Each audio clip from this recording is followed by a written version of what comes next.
Good evening. 8 പുതിയ corona കേസുകൾ കൂടി കേരളത്തിൽ സ്ഥിരീകരിക്കപ്പെട്ട ദിവസമാണിന്ന്. ശൈലജ ടീച്ചർ കേരളത്തിന്റെ ആരോഗ്യവകുപ്പ് മന്ത്രി പറഞ്ഞത് കേട്ടുകൊണ്ട് തുടങ്ങാം. അത് നേരത്തെ എറണാകുളത്ത് അഡ്മിറ്റ് ചെയ്ത ഇറ്റലിയിൽ നിന്ന് വന്ന കുട്ടിയുടെ മാതാപിതാക്കളുടെ സാമ്പിളാണ്. നമുക്കൊരു ആശ്വാസകരമായിട്ടുള്ളത് അവർ വളരെ സ്റ്റേബിളാണ്. കുട്ടിയും അതുപോലെ തന്നെ രക്ഷിതാക്കളും എല്ലാം സ്റ്റേബിളാണ്. നേരത്തെ പറഞ്ഞ 12 കേസുകളിൽ അവരും സ്റ്റേബിളാണ്. 2 പേരുടെ കാര്യത്തിലാണ് നമുക്ക് ചെറിയ ആശങ്ക ഉണ്ടായിരുന്നതും ഉള്ളതും. കാരണം അത് 85 ആൻഡ് എബവ് ആണ്. 85ഉം 96ഉം ആണ്. 85-96 വയസ്സാണ് അവർക്കുള്ളത്. അല്പം മുമ്പ് ആരോഗ്യവകുപ്പ് മന്ത്രി കെ ശൈലജ പറഞ്ഞതാണ് പുതുതായി എത്തിയ 2 കേസുകളുടെ കാര്യം കൂടി. ആരോഗ്യവകുപ്പ് മന്ത്രി കെ ശൈലജ പത്രസമ്മേളനം തുടരുകയാണ്. തത്സമയം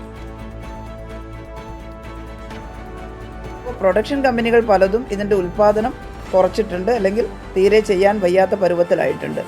അതുകൊണ്ടാകെ പേടിക്കൊന്നും വേണ്ട. മാസ്ക് ഉൽപ്പാദനം ഒന്നും ഇനിയിപ്പോൾ എന്താ ചെയ്യാമെന്ന് ഭയക്കേണ്ടതില്ല. കാരണം ഇത് പൊതുജനങ്ങളാകെ ഉപയോഗിക്കേണ്ടതില്ല. അത് വളരെ വ്യക്തമായി നേരത്തെ പറഞ്ഞിട്ടുണ്ട്. ഇപ്പോൾ ചിലയിടത്ത് പുറത്തിറങ്ങുന്നവരെല്ലാം മാസ്ക് കിട്ടുകയാണ്. നമ്മുടെ കയ്യിൽ ടവലുണ്ട്. നമ്മളിപ്പോൾ ഒരു സ്കൂട്ടറിലൊക്കെ പോകുമ്പോൾ ഷോൾ കൊണ്ട് മൂക്കും മുഖവും മറക്കാറുണ്ട്.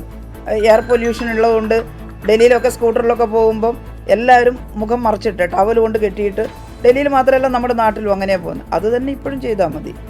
അത്രേ ഉള്ളൂ ഈ കാര്യം. ഒരു നല്ല ടവൽ കയ്യിൽ കരുതുക. ആ ടവൽ നല്ല വൃത്തിയായിട്ട് വീട്ടിൽ ചെല്ലുമ്പോൾ വാഷ് ചെയ്ത് ഇത്തിരി ക്ലോറിനൊക്കെ ചേർത്തിട്ട് വാഷ് ചെയ്തിട്ട്, നമ്മൾ സാധാരണ ക്ലോറിനൊക്കെ ഇട്ടിട്ട് കഴുകുമല്ലോ, അങ്ങനെ കഴുകി വൃത്തിയായി ഉണക്കി സൂക്ഷിച്ചാൽ വേറെ പ്രശ്നമൊന്നും അതിലില്ല. എന്നാൽ കോണ്ടാക്റ്റുള്ള ആളുകളുമായിട്ട് നേരിട്ട് ബന്ധപ്പെടുന്നവർ, നമ്മൾ ക്വാറന്റൈനിലൊക്കെ വെച്ചിട്ടുള്ള ആളുകളായിട്ട് പരസ്പരം അവർ ഈ ടവൽ കെട്ടുകയോ ഒക്കെ ചെയ്യുക. ആ ടവൽ വളരെ സൂക്ഷിച്ച് ഉപയോഗിക്കണം എന്നുള്ളതാണ് പറഞ്ഞത്. ബാക്കി എല്ലാവർക്കും ഒരു കർച്ചീഫ് കയ്യിൽ കരുതിയാൽ ചുമക്കുമ്പോഴും തുമ്പുമ്പോഴും നമ്മൾ കർച്ചീഫ് ഉപയോഗിച്ച് തന്നെ നമുക്ക് മുഖം മറക്കാവുന്നതാണ്. മാസ്കും ആ ധർമ്മം തന്നെയാണ് നിർവഹിക്കുന്നത്.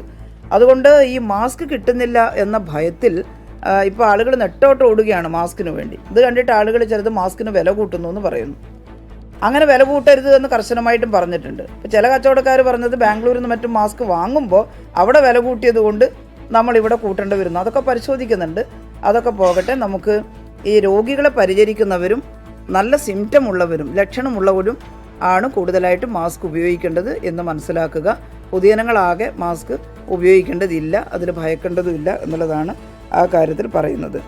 ബാക്കി എല്ലാ തരത്തിലുള്ള നിർദ്ദേശങ്ങളും തന്നിട്ടുണ്ട്. മാധ്യമങ്ങൾ നന്നായിട്ട് കൊടുത്തിട്ടുണ്ട്. ഇന്ന് ചില ദൃശ്യമാധ്യമങ്ങളിൽ കണ്ടു, നല്ല ഡൂസ് ആൻഡ് ഡോൺസ്, ചെയ്യാവുന്നതും ചെയ്യരുതാത്തതുമായിട്ടുള്ള കാര്യങ്ങൾ വ്യക്തമായി കൊടുത്തിട്ടുണ്ട്. ഒരു മാധ്യമത്തിൽ ഞാൻ കണ്ടത് ഫേക്ക് ന്യൂസ് എങ്ങനെയാണ്, ഇന്നത് ഫേക്കാണ്, വെളുത്തുള്ളി കഷായം ഉപയോഗിച്ചാൽ എന്നൊരു നവമാധ്യമത്തിൽ വന്നു. വെളുത്തുള്ളി കഷായവും കൊറോണയായിട്ട് ഒരു ബന്ധവും കണ്ടുപിടിക്കപ്പെട്ടിട്ടില്ല. വെളുത്തുള്ളി ഉപയോഗിച്ചുള്ളൂ. അത് പൊതുവേ ശരീരത്തിന് കുഴപ്പമൊന്നും ഇല്ലാത്തതാണ്, ഉപയോഗിക്കേണ്ട എന്നുള്ളതല്ല. പക്ഷേ അത് കൊറോണ വൈറസിനെ നേരിടാൻ പറ്റുമോ ഇല്ലയോ എന്നുള്ളത് തെളിയിക്കപ്പെടാത്തൊരു കാര്യമാണ്. എന്ന് വെച്ചാൽ വെളുത്തുള്ളി ഉപയോഗിക്കേണ്ടെന്നല്ല. ഈ വെളുത്തുള്ളിയും മഞ്ഞളും എല്ലാം ഔഷധ ഗുണമുള്ള സാധനങ്ങൾ തന്നെയാണ്, നമുക്ക് ഉപയോഗിക്കുക സാധാരണ ഉപയോഗിക്കും പോലെ. കൊറോണയുടെ ഒരു മരുന്നായിട്ട് പ്രഖ്യാപിച്ചിട്ടില്ല എന്ന് മാത്രമേ പറഞ്ഞിട്ടുള്ളൂ. ഇത്തരത്തിലുള്ള ഫേക്ക് ന്യൂസുകൾ അത് അങ്ങനെ കൊടുക്കുന്നവർ ശിക്ഷിക്കപ്പെടുമെന്ന് കർശനമായിട്ട് ഒരിക്കൽ കൂടി പറയുകയാണ്. അപ്പോൾ അതൊരു നിർദോഷമാണെന്നെങ്കിലും പറയാം, വെളുത്തുള്ളി ഉപയോഗിച്ചാൽ കുഴപ്പമില്ല. പക്ഷേ നിർദോഷമല്ലാത്ത ചില ഫേക്ക് ന്യൂസുകൾ ഇന്നലെ പറഞ്ഞു.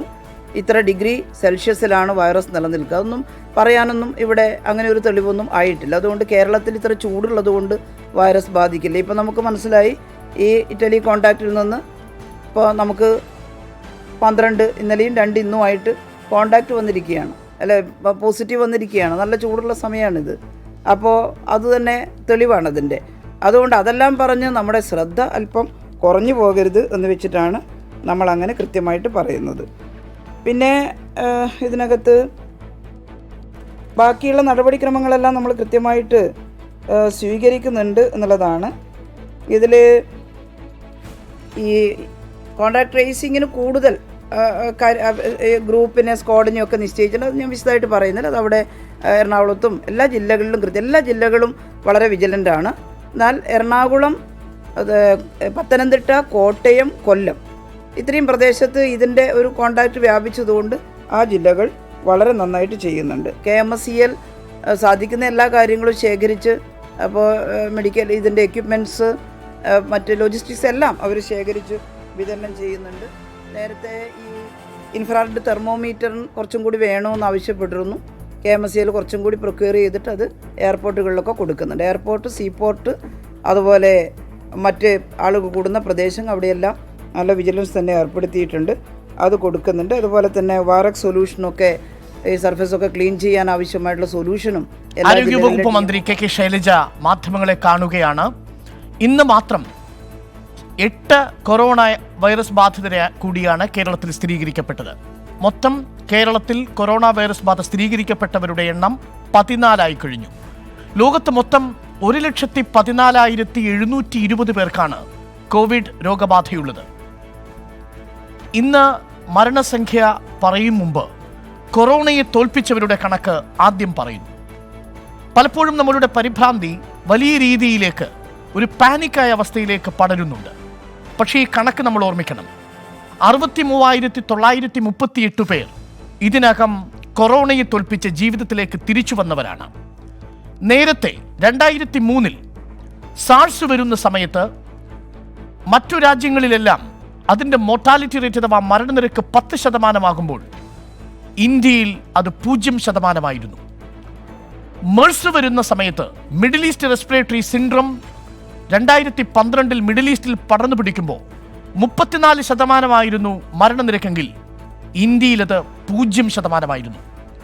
വുഹാനിൽ 17% മരണനിരക്കുണ്ടായിരുന്ന സമയത്താണ് 327 പേർ ഇന്ത്യയിലേക്ക് എത്തിയത്. അതിലൊരാൾക്കും ഇപ്പോൾ ഈ കൊറോണ വൈറസ് ബാധയുടെ ലക്ഷണങ്ങളില്ല. കണക്കുകൾ നമ്മളോട് പറയുന്നത് വലിയ ആശങ്ക വേണ്ട എന്നു തന്നെയാണ്. കീഴടങ്ങിയ 4076 പേർ, അവരിലാരും ഇന്ത്യക്കാരില്ല. അതുകൊണ്ട് തന്നെ ഇന്ത്യക്കാരുടെ പ്രതിരോധം, രോഗപ്രതിരോധ ശേഷി സാഴ്സിനെയും മെഴ്സിനെയും വെച്ച് കണക്കെടുക്കുകയാണെങ്കിൽ കൊറോണ വൈറസിന് മുന്നിലും ശക്തമായി തന്നെ തുടരുകയും ചെയ്യും. ഓർമ്മിക്കേണ്ടത് 10% സാഴ്സിനും 34% മരണനിരക്കുണ്ടായിരുന്ന മെഴ്സിനും മുൻപിൽ കേവലം 3% മാത്രം മരണനിരക്കുള്ള കൊറോണ വൈറസ് എത്രയോ ചെറുതാണ്. അതുകൊണ്ട് തന്നെ ആശങ്ക തീരെ വേണ്ട. പക്ഷേ ഇറ്റലിയിൽ നിന്നെത്തി രോഗമുന്നറിയിപ്പ് അവഗണിച്ച് റാന്നി കുടുംബക്കാരുടെ വരവോടെ 11 പേരിലേക്കാണ് വൈറസ് പടർന്നത്. ഒരു മാസത്തേക്ക് സംസ്ഥാനം അതിജാഗ്രതയിലുമാണ്. എന്താണ് അതിജാഗ്രതാ നിർദ്ദേശം നൽകുന്ന സൂചന? എൻകൗണ്ടർ ആഴത്തിൽ പരിശോധിക്കുകയാണ്. അതിജാഗ്രതയിലോ അതിജീവനം.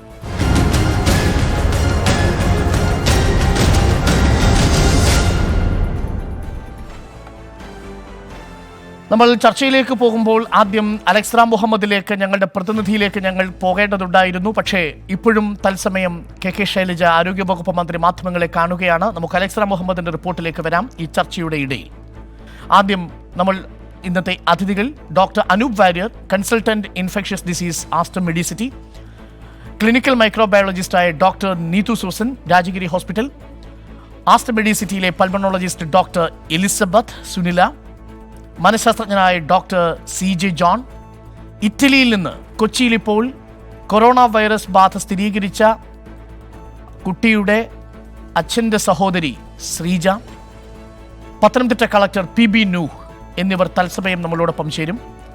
ആദ്യം നമ്മൾ പോകുന്നത് ഡോക്ടർ അനൂപും നമ്മളോടൊപ്പം അല്പസമയത്തിനകം ചേരും, ബേബി മെമ്മോറിയൽ ഹോസ്പിറ്റൽ കോഴിക്കോട്. ആദ്യം നമ്മൾ പോകുന്നത് ഡോക്ടർ എലിസബത്ത് സുനിലയിലേക്കാണ്.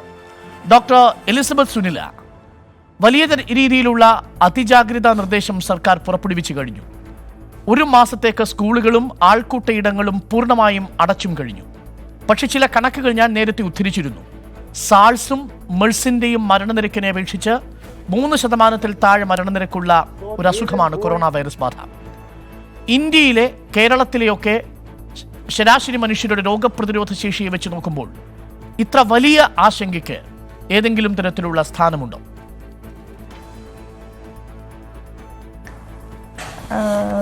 നമ്മൾക്ക് എല്ലാ വൈറൽ ഇൻഫെക്ഷൻ പോലെ തന്നെയാണ് ഈ ഒരു കൊറോണ വൈറസ് ഇൻഫെക്ഷൻ. പക്ഷേ അതിൻ്റെ സ്പ്രെഡ് നമ്മൾ സാധാരണ ആൾക്കാരിലേക്ക് പടരുന്ന ഒരു രീതി, ഒരു പാൻഡമിക് എന്നുള്ളൊരു അവസ്ഥയിലേക്ക് രോഗം എത്തി നിൽക്കുകയാണ്. ലോകത്തെ പല ഭാഗത്തു നിന്നും നമുക്ക് റിപ്പോർട്ട് വന്നു കഴിഞ്ഞു. പല രാജ്യങ്ങളും ഒരു 3rd ലെവൽ സ്പ്രെഡ് സംഭവിച്ചുകൊണ്ടിരിക്കുന്നു. അപ്പോൾ ആ സാഹചര്യത്തിൽ ജാഗ്രത തീർച്ചയായും വേണം. നമ്മുടെ ഒരു പ്രതിരോധശേഷിയുടെ കാര്യം പറഞ്ഞാൽ നമുക്ക് നോക്കേണ്ട ഒരു കാര്യം, ഏതൊരു വൈറൽ പനി പോലെയുമാണ് ഇത് പ്രസൻറ്റ് ചെയ്യുക. ഏതൊരു വൈറൽ പനി എന്ന് പറഞ്ഞാൽ സാധാരണ ജലദോഷം, കഫ്കെട്ടൽ, ചുമ അങ്ങനെ പ്രസൻറ്റ് ചെയ്തിട്ട് അത് ചില ആൾക്കാരിൽ ന്യൂമോണിയ ആയിട്ട് വരുന്നു. ആ ന്യൂമോണിയ പിന്നെ റെസ്പിറേറ്ററി ഡിസ്ട്രസ് സിൻഡ്രോം അല്ലെങ്കിൽ ARDS എന്ന് പറഞ്ഞ ഗുരുതരമായൊരവസ്ഥയിലേക്ക് മാറുന്നു.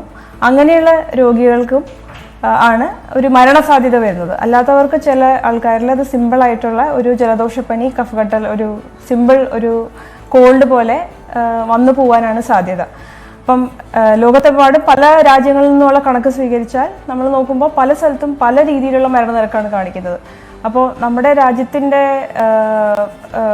ഒരു സ്വഭാവം ഒരുപക്ഷെ അതിനെ നമ്മുടെ രാജ്യം എൻ്റെ ഒരു സംശയം എലിസബത്ത്, ഇപ്പോൾ ഇറ്റലിയിൽ ഇതിന്റെ മരണനിരക്ക് 5%, ഇറാനിൽ അത് 3.56 ആണ്, ലോകമൊട്ടാകെ നോക്കിയാൽ 3.35 ആണ്. വുഹാനിൽ തുടക്കത്തിൽ 17% പക്ഷേ ഇപ്പോൾ അത് 5% താഴെ മാത്രമാണ്. പക്ഷേ ഇന്ത്യയിലെ പൊതുവായിട്ട് ഇത്തരം രോഗങ്ങളുമായിട്ടുള്ള പരിചയം, ഒരുപക്ഷെ മോശം സാഹചര്യങ്ങളാണെങ്കിൽ പോലും അതിനോടുള്ള എക്സ്പോഷർ, ഇതൊക്കെ കാരണം കൂടുതൽ രോഗപ്രതിരോധ ശേഷിയുള്ളവരാണോ നമ്മൾ? ഇപ്പോൾ ആഫ്രിക്കൻ കോണ്ടിനെൻ്റ് എടുത്താലും അവിടെയും ഈ അസുഖം വലിയ രീതിയിൽ റിപ്പോർട്ട് ചെയ്യപ്പെട്ടിട്ടില്ല. ഈ മിഡിൽ ഈസ്റ്റ് രാജ്യങ്ങളിലും യൂറോപ്പിലെ ചില രാജ്യങ്ങളിലും വടക്കൻ അമേരിക്കയിലും ഇത് കൂടുതൽ റിപ്പോർട്ട് ചെയ്യപ്പെടുന്ന ഒരു സാഹചര്യം, ചൈനയിലും അടക്കം. അപ്പോൾ എൻ്റെ ഒരു സംശയം സ്വാഭാവികമായും ഉണ്ടാവുന്നത്, ഈ വലിയ രീതിയിൽ രോഗപ്രതിരോധ ശേഷിയുള്ള ഇന്ത്യക്കാരിലേക്ക് ഇത് വലിയ രീതിയിലുള്ള ഒരു അപകട സാധ്യതയായിട്ട് മാറാനുള്ള അവസരം അത് കുറവല്ലേ എന്നുള്ളതാണ്. ഒരു പൾമണോളജിസ്റ്റായ ഡോക്ടർക്ക് എന്തു തോന്നുന്നു? നമ്മുടെ പ്രതിരോധം എത്രത്തോളം ഉണ്ട്, അത് നമ്മളെങ്ങനെ ബാധിക്കും എന്നുള്ളതൊക്കെ വരാൻ അടുത്ത ദിവസങ്ങളിലേ നമുക്ക് അറിയാൻ കഴിയുള്ളൂ. പല രാജ്യങ്ങളിലെയും നമ്മുടെ എത്രത്തോളം നമ്മുടെ പോപ്പുലേഷനിലുള്ള അഡൾട്ട് പോപ്പുലേഷൻ, അതിൽ എബവ് 60+ ആയിട്ടുള്ള ആൾക്കാരുണ്ട്, എബവ് 80+ ആയിട്ടുള്ള ആൾക്കാരുണ്ട്. അപ്പം നമ്മുടെ രാജ്യത്തിൻ്റെ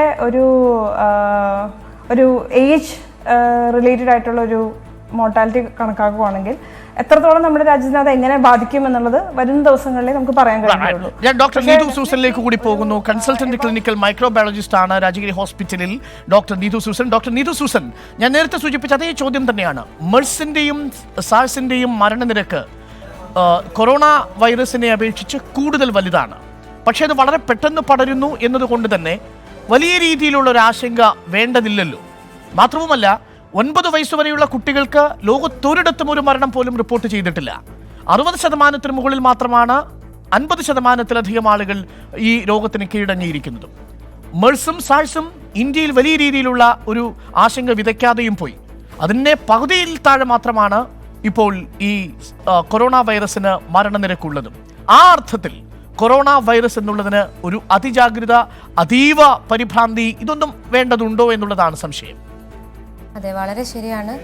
ഈ പറഞ്ഞതുപോലെ മെർസ്, സാർസ് എന്ന രോഗങ്ങൾ വെച്ച് നമ്മൾ കമ്പയർ ചെയ്യുമ്പോൾ ഈ കോവിഡ് കൊണ്ടുണ്ടാകുന്ന മരണനിരക്ക് ഈ പറഞ്ഞ പോലെ 2-3% മാത്രമാണ്.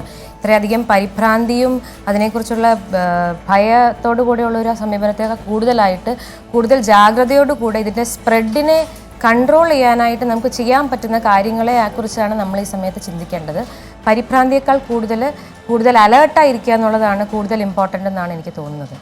ഒറ്റ കാര്യം ഡോക്ടർ നീതു സൂസൻ, ഇതൊരു സാധാരണ ഫ്ലൂ എന്ന രീതിയിൽ നമുക്കിതിനെ സമീപിച്ചുകൊണ്ട് ഈ അസുഖത്തെ മാറ്റുന്നതാണോ നല്ലത് എന്ന ഒരു ബദൽ മുന്നോട്ട് വയ്ക്കുകയാണ്. ഒരു സാധാരണ ഫ്ലൂ എങ്ങനെ പടരുന്നു അതുപോലെ കൊറോണ വൈറസ് പടരുന്നു, അത്ര തന്നെ അപകടകാരിയാണ്. സാധാരണ ഫ്ലൂ എത്രമാത്രം അപകടകാരിയാണോ അത്രയും മാത്രം അപകടകാരി. അതിനപ്പുറത്തേക്കൊരു കളർ കൊടുക്കുന്നത് കൊണ്ടാണ് നമ്മൾ ഈ ഓവർ പാനിക്കായ ഒരു അവസ്ഥയിലേക്ക് പോകുന്നത്. അതിൻ്റെ ആവശ്യമുണ്ടോ? അഥവാ ഈ വൈറസിൻ്റെ സ്വഭാവം മറ്റു സാധാരണ കോമൺ ഇൻഫ്ലുവൻസ വൈറസിനെ അപേക്ഷിച്ച് എത്രമാത്രം വ്യത്യസ്തമാണ്? ഇതൊരു കൊറോണ വൈറസ് എന്ന് പറയുന്നത് ഒരു ഗ്രൂപ്പ് ഓഫ് വൈറസ് ആണ്. ഒരുപാട് തരം കൊറോണ വൈറസുകൾ ഇതിനു മുൻപും മനുഷ്യനിൽ ഇൻഫെക്ഷൻ ഉണ്ടാക്കിയിട്ടുണ്ട്. അതിൽ 2 എണ്ണം മാത്രമാണ് ഈ പറയുന്ന സാർസും മെർസും. 7ാമതായിട്ട് മനുഷ്യനിൽ ഇൻഫെക്ഷൻ ഉണ്ടാക്കുന്ന ഒരു കൊറോണ വൈറസ് ആണ് ഇപ്പോൾ നമ്മൾ സംസാരിച്ചു കൊണ്ടിരിക്കുന്ന ഈ കോവിഡ്. ഇത് ഈ പറഞ്ഞ പോലെ ചെറിയ ഒരു ചുമ, ജലദോഷം മാത്രമായും വേണമെങ്കിൽ നിലനിൽക്കാം. വളരെ കുറച്ച് ശതമാനം ആൾക്കാരിൽ മാത്രം ഇതൊരു സിവിയർ ഇൻഫെക്ഷനായിട്ട് ഉണ്ടാകാനുള്ള സാധ്യതയുള്ളൂ. അതുകൊണ്ട് തന്നെ ഒരു സാധാരണ ജലദോഷം അല്ലെങ്കിൽ ഒരു ചെറിയ ഇൻഫ്ലുവൻസ പോലെയുള്ള ഒരു ജലദോഷം വരുന്നത് പോലെ തന്നെ ഇത് വന്ന് സബ്സൈഡ് ചെയ്യാനായിട്ട് വളരെയധികം ചാൻസ് ആണുള്ളത്. That's a positive note, doctor Neethu. ഞാൻ ഡോക്ടർ അനൂപ് വാര്യരിലേക്ക് കൂടി വരുന്നു. നിപ്പയെ പ്രതിരോധിക്കാൻ വേണ്ടി കേരളത്തിൽ വളരെ ശക്തമായ രീതിയിൽ മുന്നിട്ടിറങ്ങിയ ഡോക്ടർമാരിൽ മുൻനിരയിൽ നിന്നയാളാണ് ഡോക്ടർ അനൂപ് വാര്യർ. പ്രേക്ഷകർക്കറിയാം, ആസ്റ്റർ മെഡിസിറ്റിയിലെ കൺസൾട്ടന്റ് ആണ്, infectious disease. Doctor Anoop Warrier, ഇതേ ചോദ്യമാണ് നമുക്ക് അങ്ങയോടുമുള്ളത്. ഈ നിപ്പ വൈറസിനെ പ്രതിരോധിക്കാൻ നമ്മൾ കാണിച്ച ജാഗ്രത, നമ്മളതിൽ വിജയിച്ചതെല്ലാം നമ്മൾ കണ്ടു. പക്ഷേ ആ നിപ്പ വൈറസിനെ അപേക്ഷിക്കുന്നത് പോലെയോ ഇപ്പോൾ മറ്റു കൊറോണ വൈറസുകളെ അപേക്ഷിക്കുന്ന പോലെയോ, ഉദാഹരണത്തിന് സാഴ്സിനെയോ മെഴ്സിനെയോ നമ്മൾ താരതമ്യം ചെയ്താലോ മോർട്ടാലിറ്റി റേറ്റ് വളരെ കുറവാണ് കൊറോണ വൈറസിന്. ഒരു സാധാരണ ഇൻഫ്ലുവൻസ വൈറസ് എന്ന രീതിയിൽ നമുക്കിതിനെ ട്രീറ്റ് ചെയ്യാൻ കഴിയുമോ? ഇത്ര വലിയ സിസ്റ്റമിക്കായ ഒരു അലേർട്ട്നെസ് കൊടുക്കുന്നത് ഒരു വലിയ രീതിയിലൂടെ അനാവശ്യമായ പരിഭ്രാന്തി ഉണ്ടാക്കുന്നുണ്ടോ ഡോക്ടർ അനൂപ് വാര്യർ? ഓക്കെ, ഇതിൽ 2-3 കാര്യങ്ങൾ നമുക്കൊരു പെർസ്പെക്റ്റീവിൽ വെക്കേണ്ടതുണ്ട്. ആദ്യത്തെ കാര്യം എന്ന് വെച്ചാൽ ഇൻ ടേംസ് ഓഫ് നമ്പേഴ്സ്, ഇപ്പം നിപ്പയാണെന്നുണ്ടെങ്കിൽ നിപ്പയുടെ എപ്പിഡമിക്സ് ഔട്ട് ബ്രേക്സ് വരുന്നത് 10, 20, 50 ഈ ഒരു നമ്പറിലാണ്. അപ്പോൾ അതേസമയം ഈ സാർസ് അല്ലെങ്കിൽ നമ്മൾ സീസണൽ ഇൻഫ്ലുവൻസ എന്നൊക്കെ പറയുന്നത് in terms of lakhs and millions ആണ്. അപ്പോൾ നമ്മൾ മോർട്ടാലിറ്റി 1% എന്ന് പറയുമ്പോഴും ഇൻ ടേംസ് ഓഫ് നമ്പേഴ്സ്, ഇപ്പോൾ നമുക്ക് 10 ലക്ഷം പേരിൽ 1% എന്ന് പറഞ്ഞാൽ സിഗ്നിഫിക്കൻ്റ് ആണ്. അല്ല 10 പേരിൽ 1% അല്ലെങ്കിൽ 100 പേരിൽ 1% പോലെ അല്ല. സോ അതുകൊണ്ട് അതിൻ്റെ impact in terms of numbers this is much different, larger scale compare to Nipah, even though നമ്മുടെ മോർട്ടാലിറ്റി കുറവാണെങ്കിലും. അത് ഒരു പോയിന്റ്. രണ്ടാമത്തെ കാര്യം എന്ന് വെച്ചാൽ നമ്മളിപ്പോൾ സീസണൽ ഇൻഫ്ലുവൻസ്, നമ്മൾ സാധാരണ എല്ലാ വർഷവും കാണുന്ന 1-2 പീക്സ് നമുക്ക് എല്ലാ വർഷവും വരുന്ന സീസണൽ ഇൻഫ്ലുവൻസയായിട്ട് നമ്മൾ കമ്പയർ ചെയ്യുകയാണെങ്കിൽ സീസണൽ ഇൻഫ്ലുവൻസയുടെ മോർട്ടാലിറ്റി ഈ കൊറോണ വൈറസിൻ്റെ അത്രയ്ക്കില്ല, അതിലും കുറവാണ്. രണ്ടാമത്തെ കാര്യം എന്ന് വെച്ചാൽ ഈ ട്രാൻസ്മിസിബിലിറ്റി സ്പ്രെഡ് ചെയ്യാനുള്ള സാധ്യത അങ്ങ് പറയുന്നത് വളരെ പ്രധാനപ്പെട്ട കാര്യമാണ്. ഞാൻ ഇടയ്ക്ക് ഇടപെടുന്നത് നിരസം തോന്നരുത്. ഇപ്പോൾ വളരെ പ്രധാനപ്പെട്ട ഒരു കോൾ നമുക്ക് കണക്ട് ചെയ്യേണ്ടതുണ്ട്. റോമിൽ നിന്നാണ്. റോമിൽ ഇപ്പോൾ കുടുങ്ങിക്കിടക്കുന്ന 40ഓളം മലയാളികളുണ്ട്. അതിൽ ഒരാൾ നമുക്കൊപ്പം ഇപ്പോൾ ചേരുകയാണ്, ഹിമ. ഇപ്പോൾ റോമിൽ നിന്ന് നമുക്കൊപ്പം ചേരുന്നു. വളരെ പരിഭ്രാന്തജനകമായ ഒരു അന്തരീക്ഷം അവിടെയുണ്ട്. കാരണം അവരെ രാജ്യത്തിനുള്ളിലേക്ക് പ്രവേശിപ്പിക്കുന്നില്ല എന്നാണ് മനസ്സിലാക്കാൻ കഴിയുന്നത്. ഹിമ, എന്താണ് നിങ്ങൾക്ക് അവിടെ സംഭവിച്ചിരിക്കുന്നത്? നിങ്ങളിപ്പോൾ എവിടെയാണ്? എന്താണ് ഇപ്പോൾ നിങ്ങളുടെ പ്രശ്നം? സർ, ഞങ്ങളിപ്പോൾ ഉള്ളത് റോം ഫിയുമെൻറ്റിനോ എയർപോർട്ടാണ്, ഇറ്റലിയില്. അപ്പോൾ ഇന്ന് ഉച്ചയ്ക്ക് 3:10 എമിറേറ്റ്സിനാണ് ഞങ്ങൾ ടിക്കറ്റ് എടുത്തിരുന്നത്. Emirates Rome Dubai to Cochin. അപ്പം ആ സമയത്താണ് നമ്മൾ ടിക്കറ്റ് എടുത്തിരുന്നത്. അപ്പം ഇന്നലെ ഈവനിങ് ആണ് ഞങ്ങൾക്ക് പേഴ്സണലി പലർക്കും ടിക്കറ്റ് ഇഷ്യൂ ചെയ്തിരുന്നത്. വരുന്നതിനനുബന്ധിച്ച് നമ്മൾ പലതരത്തിലുള്ള ലോക്കൽ ഹെൽത്ത് സെന്റേഴ്സിൽ നമ്മൾ ഇൻഫോം ചെയ്തിരുന്നു വരുന്നുണ്ടെന്നും, ഇങ്ങനെ ഇറ്റലിയിൽ നിന്നാണെന്നും സദേൺ റീജിയൻ ആണെന്നും ലെസർ ഇൻഫെക്റ്റഡ് ഏരിയ ആണെന്നും നമ്മൾ ഇൻഫോം ചെയ്തിരുന്നു നേരത്തെ. അപ്പോഴൊന്നും നമ്മളോട് ഒരു ഡിഫിക്കൽട്ടി ആരും പറഞ്ഞിരുന്നില്ല. അപ്പം ഇവിടെ ഇപ്പൊ വന്നു കഴിഞ്ഞിട്ട് ഇന്ന് ഓൺലൈൻ ചെക്ക് ഇൻ ചെയ്ത പല ആളുകളും ഉണ്ട്. അവരോടൊക്കെ ബോഡി ക്ലാസ് ഇഷ്യൂ ചെയ്ത് ഞങ്ങളൊപ്പം ഉണ്ടായിരുന്ന 8 പേര് ഫ്ലൈറ്റിൽ കയറി. അത് കഴിഞ്ഞ് ക്യൂ നിന്ന ആളുകളായ ഞങ്ങളോടാണ് പറഞ്ഞത്, ഇന്ത്യ ഗവൺമെന്റ് നിങ്ങളെ റിസീവ് ചെയ്യാൻ പറ്റില്ല. കൊച്ചിയില് ഈ സർട്ടിഫിക്കറ്റ് ഇല്ലാണ്ട്, അതായത് കൊറോണ ഇൻഫെക്റ്റഡ് അല്ല എന്നുള്ള സർട്ടിഫിക്കറ്റ് ഇല്ലാതെ നിങ്ങൾക്ക് ഇവിടുന്ന് പോകാൻ പറ്റില്ല എന്നാണ് പറഞ്ഞിരുന്നത്.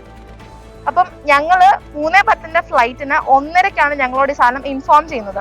അപ്പം ഒരു സർട്ടിഫിക്കറ്റ് കിട്ടണമെങ്കിൽ അല്ല ഒരു ബ്ലഡ് സാമ്പിൾസ് കളക്ട് ചെയ്ത് കൊറോണ ഇല്ല എന്നുള്ളത് ഐഡന്റിഫൈ ചെയ്യണമെങ്കിൽ എത്ര ദിവസം എടുക്കുന്നും എത്ര ലെങ്ത് ആയിട്ടുള്ള പ്രൊസീജിയേഴ്സ് ആണെന്നും സാറിന് മനസ്സിലാവുന്നുണ്ടാവും.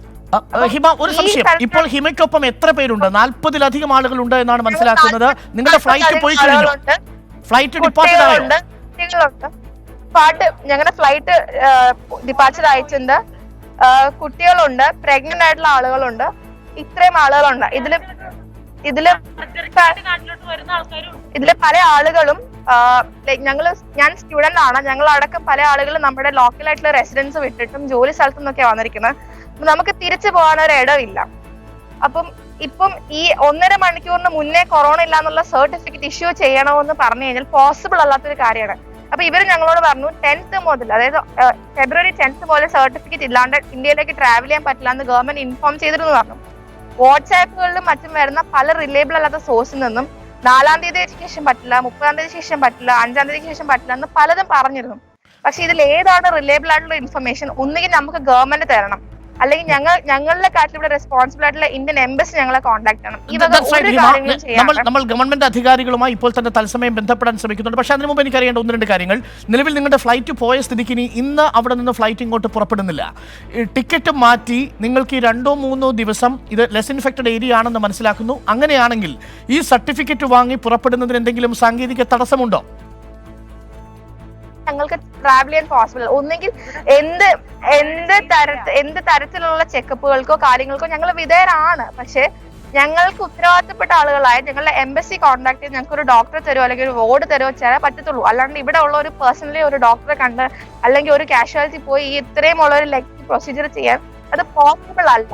അതായത് നിങ്ങൾക്ക് ഇപ്പോൾ വേണ്ടത് ഇറ്റലിയിലുള്ള ഇന്ത്യൻ എംബസി തയ്യാറാക്കി തരുന്ന ഒരു ഡോക്ടറുടെ സേവനം അവിടെ നിങ്ങൾക്ക് ഈ സർട്ടിഫിക്കറ്റ് സാക്ഷ്യപ്പെടുത്താൻ വേണം. അത്രയല്ലേ നിങ്ങൾക്കുള്ളൂ ആവശ്യം ഇപ്പോൾ ഈ ഘട്ടത്തിൽ?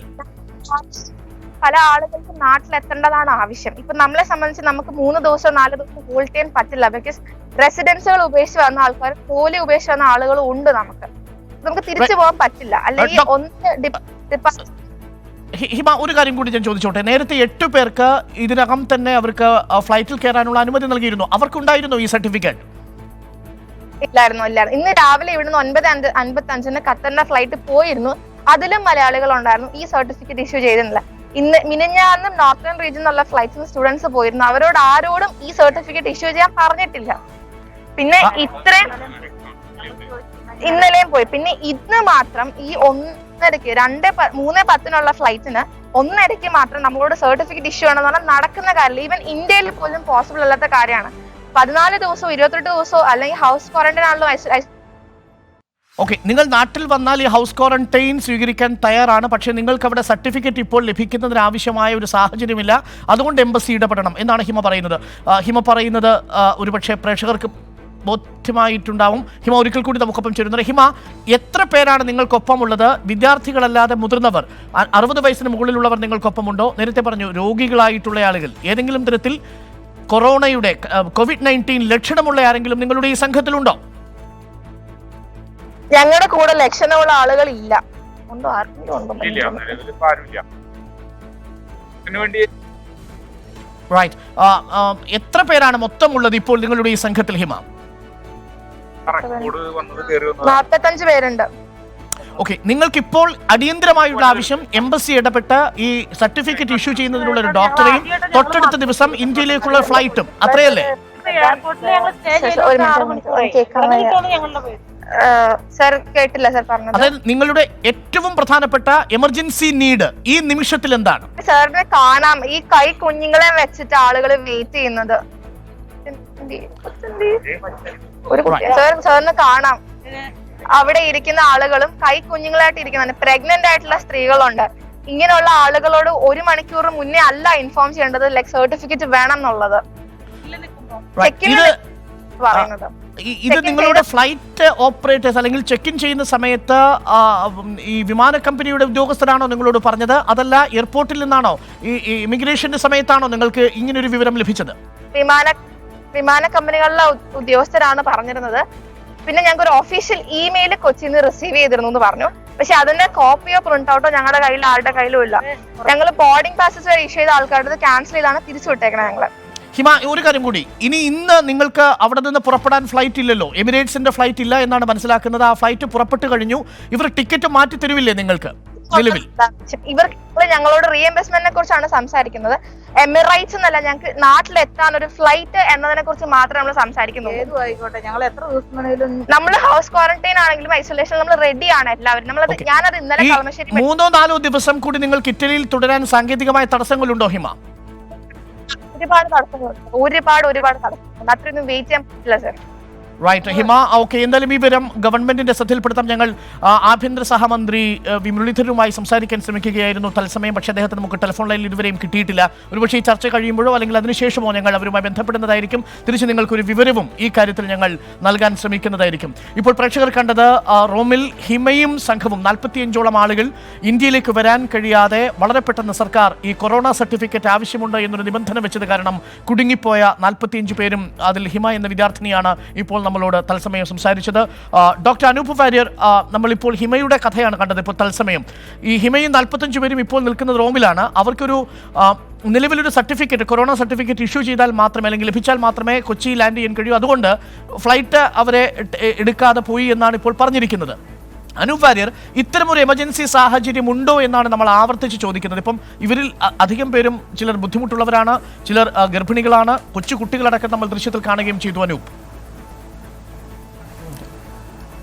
ക്വാറന്റൈൻ വേണോ അല്ലെങ്കിൽ നമ്മൾ, അതെ അത് ഞാൻ പറഞ്ഞോട്ടെ. അപ്പോൾ ഇതിൽ ക്വാറന്റൈൻ വേണം, ആൾക്കാരെ ഐഡന്റിഫൈ ചെയ്ത് മാറ്റി നിർത്താനുള്ള ഒരു സംവിധാനം വേണം എന്നുള്ളത് ഒരു വസ്തുതയാണ്, അതൊരു ഫാക്റ്റാണ്. ഹൗ ടു ഡു ഇറ്റ്, ആൾക്കാർക്ക് ലീസ്റ്റ് ബുദ്ധിമുട്ടുള്ള രീതിയിൽ, ആൾക്കാർക്ക് മാക്സിമം ബുദ്ധിമുട്ടില്ലാത്ത രീതിയിൽ തന്നെ പറയാം, ആ രീതിയിൽ അത് നമുക്ക് എങ്ങനെ ഇംപ്ലിമെൻറ്റ് ചെയ്യാൻ പറ്റും എന്നുള്ളതാണ് ആലോചിക്കേണ്ടത്. ഇപ്പോൾ ഈ ഒരു പെർട്ടിക്കുലർ ചോദ്യം വളരെ സ്പെസിഫിക് ആയിട്ട് എടുത്താൽ, ഈ ഒരു സാഹചര്യത്തിൽ എയർപോർട്ടിൽ അവരെ പെട്ടെന്ന് തടഞ്ഞു നിർത്തേണ്ടതുണ്ടോ? ഇല്ല. എന്താ വെച്ചാൽ നമ്മൾ കുറച്ച് മുമ്പ് 58 ആൾക്കാരെ നമ്മൾ അവിടെ നിന്ന് പിക്കപ്പ് ചെയ്തുകൊണ്ട് ഇന്ത്യയിൽ കൊണ്ടുവന്നത്.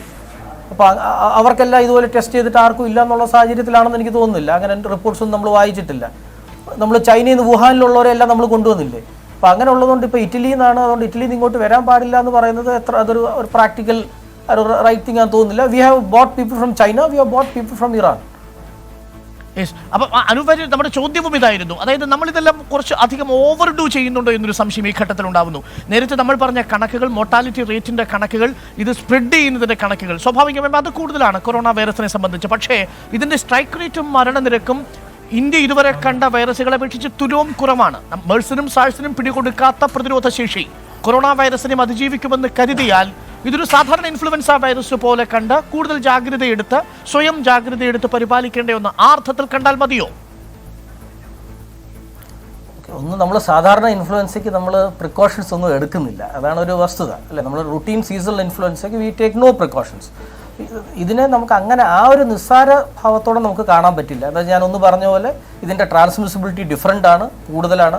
നമ്മൾ മരണനിരക്ക് 1%, 2% എന്ന് പറയുമ്പോൾ നമ്മൾ ഓർത്തിരിക്കണമെന്ന് വെച്ചാൽ കൺട്രി വൈസ് ഡിഫറൻസ് ഉണ്ട്. ഇറ്റലിയിൽ 4% കൂടുതലാണ്, USA 4% കൂടുതലാണ്. ഏജ് വൈസ് ഡിഫറൻസ് ഉണ്ട്. 65 വയസ്സ് കൂടി കഴിയുമ്പോൾ 10% കൂടുന്നു, 10-75 വയസ്സ് കഴിയുമ്പോഴേക്ക് 15% കൂടുന്നു. അപ്പം അതുകൊണ്ട് നമ്മൾ ആ ഒരു സാധാരണ ജലദോഷ പനി പോലെ ഡെഫിനറ്റ്ലി നിസ്സാരമായിട്ട് കണ്ട് തള്ളിക്കളയേണ്ട ഒന്നല്ല. ഇത് പറയുമ്പോൾ ഞാൻ ഒന്നുകൂടെ വളരെ ഉത്തരവാദിത്വ ബോധത്തോടെ പറഞ്ഞോട്ടെ, ഇത് പേടിക്കാനോ അല്ലെങ്കിൽ ഇതിനെ പേടിക്കണം എന്ന് പറയുന്ന അർത്ഥത്തോടല്ല, പക്ഷെ നിസ്സാരത്തോടെ തള്ളിക്കളയേണ്ടതുമല്ല. അപ്പോൾ പ്രിക്കോഷൻ എടുക്കുക എന്ന് പറയുന്നത് ഇമ്പോർട്ടൻ്റ് ആണ്. Let us not dismiss it as a simple viral fever and take precautions so that we are able to contain it. അതാണ് നമ്മുടെ മെസ്സേജ്. സ്റ്റിൽ അനൂപന്റെ ഒരു സംശയം ഇതാണ്, 34% ഈ മെഴ്സ് വൈറസിന്റെ മരണനിരക്ക് എന്ന് പറയുന്നത്. അതാകട്ടെ ഈ ഗൾഫ് രാജ്യങ്ങളിൽ വലിയ അപകടം 2012 വിതയ്ക്കുമ്പോഴും അവിടെ നിന്ന് ആളുകൾ ഇന്ത്യയിലേക്ക് പോന്നിരുന്നു, ഇന്ത്യയിൽ നിന്ന് ആളുകൾ അങ്ങോട്ടും പോയിരുന്നു. അതിൽ ചില ആളുകൾക്ക് മെഴ്സ് പടരാനുള്ള സാധ്യതയൊക്കെ ഉണ്ടായിരുന്നു. അപ്പോൾ ഈ മെർസിൻ്റെയും ഇതിന് മുമ്പുണ്ടായിരുന്ന സാർസ് വൈറസിൻ്റെയും ഒരു ഡിഫറൻസ് ഉണ്ടായിരുന്നില്ല. അത് രണ്ടും നല്ലോണം സിംറ്റമാറ്റിക് ആയിട്ടും സിവിയർ സിംറ്റംസ് വരുന്ന ആൾക്കാരായിരുന്നു കൂടുതൽ പകർത്തുന്നത്, രോഗം പകരാൻ സാധ്യതയുണ്ടായിരുന്നു. പക്ഷേ ഇപ്പോഴത്തെ കോവിഡ് വൈറസിൻ്റെ ഒരു പ്രത്യേകത എന്ന് വെച്ചാൽ ചെറിയ സിംറ്റംസ് ഉള്ള ആൾക്കാരും ഈവൻ എസിംറ്റമാറ്റിക്, അതായത് സിംറ്റംസ് ഇല്ലാത്ത ആൾക്കാരും ഈ വൈറസ് മറ്റുള്ള ആൾക്കാരിലോട്ട് സ്പ്രെഡ് ചെയ്യാനുള്ള കഴിവ് ഇവർക്കുണ്ട്. അപ്പോൾ ഇങ്ങനെയുള്ളപ്പോൾ ഇപ്പോൾ മെർസ് ബാധ്യതയുള്ളവരോ സാർസ് ബാധ്യതയുള്ളവരോ ഇതുപോലെ ലോകം മുഴുവൻ സഞ്ചരിക്കാനുള്ള സാധ്യത 2 കാരണങ്ങൾ കുറവ്. അന്ന് ഇത്രയ്ക്ക് ഗ്ലോബൽ ട്രാവൽ ഇല്ല, 2 മൈൽഡ് സിംറ്റംസ് ഉള്ളവർ ഇത്രമാത്രം സ്പ്രെഡ് ചെയ്യുന്നില്ല. ഈ രണ്ടും കൂടെ വെക്കുമ്പോൾ ദ പ്രസൻറ്റ് വൈറസിന് the chances of transmission are higher. ഒന്ന് ബിക്കോസ് എസിംറ്റമാറ്റിക് മൈൽഡ്ലി സിംറ്റമാറ്റിക് ആൾക്കാർ ട്രാൻസ്മിറ്റ് ചെയ്യും. Obviously global travel has zoomed tremendously ഒരു ലാസ്റ്റ് ഡിക്കേഡിൽ. അപ്പോൾ ഇതെല്ലാം കൂടെ വെച്ചിട്ടാണ് നമുക്ക് ഇത് രണ്ടും താരതമ്യപ്പെടുത്താൻ പറ്റത്തില്ല, ഡിഫറൻസ് ഉണ്ട് മെർസും സാർസും ഇപ്പോഴത്തെ നമ്മുടെ COVID-19 തമ്മിൽ. ശ്രീജ നമുക്കൊപ്പം ചേരുന്നുണ്ട്, ഇറ്റലിയിൽ നിന്നുമാണ് ശ്രീജ ചേരുന്നത്. ശ്രീജയെ പരിചയപ്പെടുത്തുന്നത്, കൊച്ചിയിൽ ഇപ്പോൾ വൈറസ് ബാധ സ്ഥിരീകരിച്ച 3 പേർ, 2 പേർ അച്ഛനും അമ്മയും, പിന്നെ നേരത്തെ ഇന്നലെ 3 വയസ്സുള്ള കുട്ടിക്കും കൊറോണ വൈറസ് ബാധ സ്ഥിരീകരിച്ചിരുന്നു. ഇവരുടെ ബന്ധുവാണ്, അതായത് ഈ കുട്ടിയുടെ അച്ഛൻ്റെ സഹോദരിയാണ് ഇപ്പോൾ നമുക്കൊപ്പം ചേരുന്ന ശ്രീജ, ഇറ്റലിയിൽ നിന്നും. ശ്രീജ, വലിയ രീതിയിലുള്ള ആശങ്ക ഒന്നും വേണ്ട എന്ന കണക്കുകൾ നമ്മളോട് പറയുന്നുണ്ട്. നമ്മൾ ആത്മവിശ്വാസത്തിൽ തന്നെ ഇരിക്കുന്നു. 0% ഇവിടെ ഈ വൈറസിൻ്റെ സ്ട്രൈക്ക് റേറ്റ് എന്ന് പറയുന്നത്. അതുകൊണ്ട് ഇപ്പോൾ നമുക്ക് വലിയ പരിഭ്രാന്തിയില്ല. പക്ഷേ നിങ്ങളുടെ ബന്ധുക്കൾ, സഹോദരനും കുഞ്ഞിനും ഭാര്യയ്ക്കും ഇപ്പോൾ വൈറസ് ബാധ സ്ഥിരീകരിച്ചിട്ടുണ്ട്. ഇറ്റലിയിൽ നിന്ന് ഇവർ പുറപ്പെടുന്ന സമയത്ത് ഇത്തരം ലക്ഷണങ്ങൾ എന്തെങ്കിലും ഉണ്ടായിരുന്നോ ശ്രീജ? ഇറ്റലിയിൽ നിന്ന് അവര് പുറപ്പെടുന്ന സമയത്ത് അവർക്ക് യാതൊരു വിധത്തിലുള്ള സിംറ്റംസ് കാണിച്ചിരുന്നില്ല. നിലവില് ദുബായ് എയർപോർട്ടിൽ വെച്ച് കുഞ്ഞിന് ചെറുതായിട്ടൊരു പനി ഉണ്ടായിരുന്നു, ചെറുതായിട്ടൊരു ചൂട് ഫീൽ ചെയ്യുന്നുണ്ടായിരുന്നു. അങ്ങനെ പക്ഷെ കുട്ടി നിലവില് കുഞ്ഞല്ലേ, അവരിപ്പം എന്തായാലും മാസ്ക് ഒന്നും ധരിക്കാൻ അത്ര ഒരു താല്പര്യം കാണിച്ചില്ല, കാരണം ദുബായിൽ നിന്ന്. പിന്നെ ദുബായിൽ നിന്ന് നമ്മൾ നേരെ നമ്മുടെ നെടുമ്പാശ്ശേരി എയർപോർട്ടിൽ ഇറങ്ങിയതിന് ശേഷം പിന്നെ എൻ്റെ സിസ്റ്ററിലോ അവളൊരു നേഴ്സ് ആയതുകൊണ്ട് അവള് കുഞ്ഞിന് പനിയുണ്ട് എന്ന് അവരോട് പറയുകയും പിന്നെ ബാക്കി എല്ലാ കെയറിങ്ങും അവർ ബന്ധുക്കളെയൊന്നും കാണാതെ തന്നെ നേരിട്ട് ആംബുലൻസിന്റെ സൗകര്യത്തോടു കൂടി അവളെ ഹോസ്പിറ്റലിലേക്ക് മാറ്റുകയാണ് ചെയ്തത്. അതായത് എയർപോർട്ടിൽ നിന്ന് നേരിട്ട് ഹോസ്പിറ്റലിലേക്ക് മാറ്റി. റൈറ്റ്. അതായത് കൃത്യമായ ഒരു നിയന്ത്രണം ഉള്ളതുകൊണ്ടും ഈ നഴ്സായതുകൊണ്ടുള്ള ഒരു ബോധമുള്ളതുകൊണ്ടും മറ്റു ബന്ധുവീടുകളിലേക്കോ വീട്ടിലേക്കോ പോവാതെ ക്വാറന്റൈനിലേക്ക് പോവുകയാണ് ചെയ്തത്. അത് അങ്ങനെ ചോദിച്ചാല് ഞാനൊരു കാര്യം പറയാം. നമ്മളിപ്പം ഒരു എന്റെ ഒരു സിസ്റ്ററിലോ അവരൊരു നേഴ്സ് ആയതുകൊണ്ട് അവൾക്ക് അതിന്റെ കെയർ അറിയാവുന്നത് കൊണ്ടും പിന്നെ ഒരു ശരാശരി ഒരു പൗര എന്ന നിലയിൽ മറ്റുള്ളവർക്ക് ഈ അണുബാധ ഉണ്ടാവാണ്ടിരിക്കേണ്ടത് അത്രയും കെയർ ചെയ്യുന്ന ഒരു വ്യക്തി ആയതുകൊണ്ട് നേരിട്ട് അവരോട് ചെന്ന് വിവരം പറഞ്ഞു, അവരതിന് വേണ്ടുന്ന പ്രിപ്പറേഷൻസ് കൊടുത്തു. ഈ ഇറ്റലിയിൽ ഇവർ താമസിച്ച സ്ഥലത്തിനു ചുറ്റും ഈ കൊറോണ വൈറസ് ബാധയുള്ള സ്ഥലമായിരുന്നു, അഥവാ വടക്കേ ഇറ്റലിയുടെ പ്രദേശത്തു നിന്നാണോ ഇവർ പുറപ്പെട്ടത്? അവര് നോർത്തിലായിരുന്നു. നോർത്തിൽ ആ ഏരിയയിൽ കൂടുതൽ ടൂറിസം മേഖലയാണ്.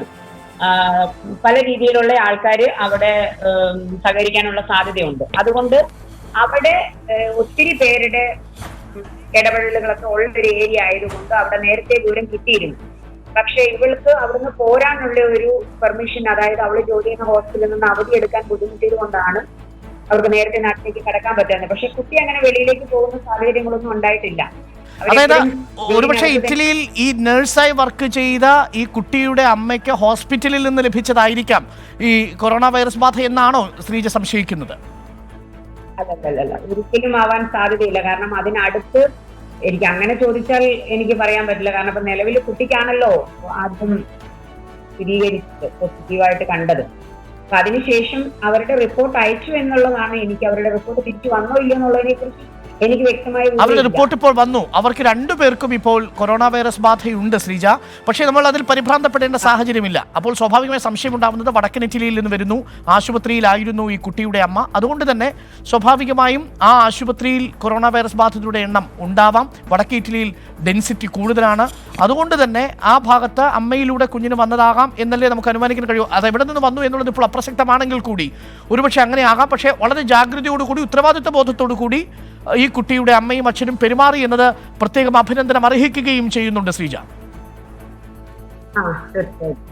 പക്ഷെ Sreeja, at the same time ഈ ഗവൺമെന്റിന്റെ അതല്ലെങ്കിൽ എയർപോർട്ടിൽ എത്തുന്ന സമയത്ത് ജാഗ്രത കുറവുണ്ടായി എന്നൊരു ആക്ഷേപം നിങ്ങൾക്കുണ്ടോ? അതായത് നിലവിൽ ഇപ്പൊ ഞാൻ കേട്ടുകൊണ്ടിരിക്കുന്ന വാർത്തകളുടെയും വോയിസ് മെസ്സേജുകളുടെയും അടിസ്ഥാനത്തിൽ നിലവിൽ 1 മാസം മുന്നേ ഇത്രയും ഒരു കെയറിങ് നമ്മുടെ എയർപോർട്ട് അധികൃതരോ അല്ലെങ്കിൽ ഗവൺമെന്റിന്റെ ഭാഗത്തുനിന്നോ കാണിച്ചില്ല എന്നുള്ളതാണ് എനിക്ക് മനസ്സിലാക്കാൻ കഴിഞ്ഞത്. കാരണം ഇപ്പൊ ഒരു നേഴ്സായ ഒരു വ്യക്തി വന്ന് പറയുന്ന അത്ര ലാഘവത്തോടെ സാധാരണക്കാരൻ വരണമെന്നില്ല. പിന്നെ ഒരു സാധാരണ പനിയും ജലദോഷവും വരുന്നത് കൊറോണ വൈറസ് ആണെന്ന് നമുക്ക് പറയാൻ പറ്റുമോ? പിന്നെ ഈ ലക്ഷണങ്ങൾ പറയുന്നുണ്ടല്ലോ, ഈ ലക്ഷണങ്ങൾ കാണിക്കുന്നത്.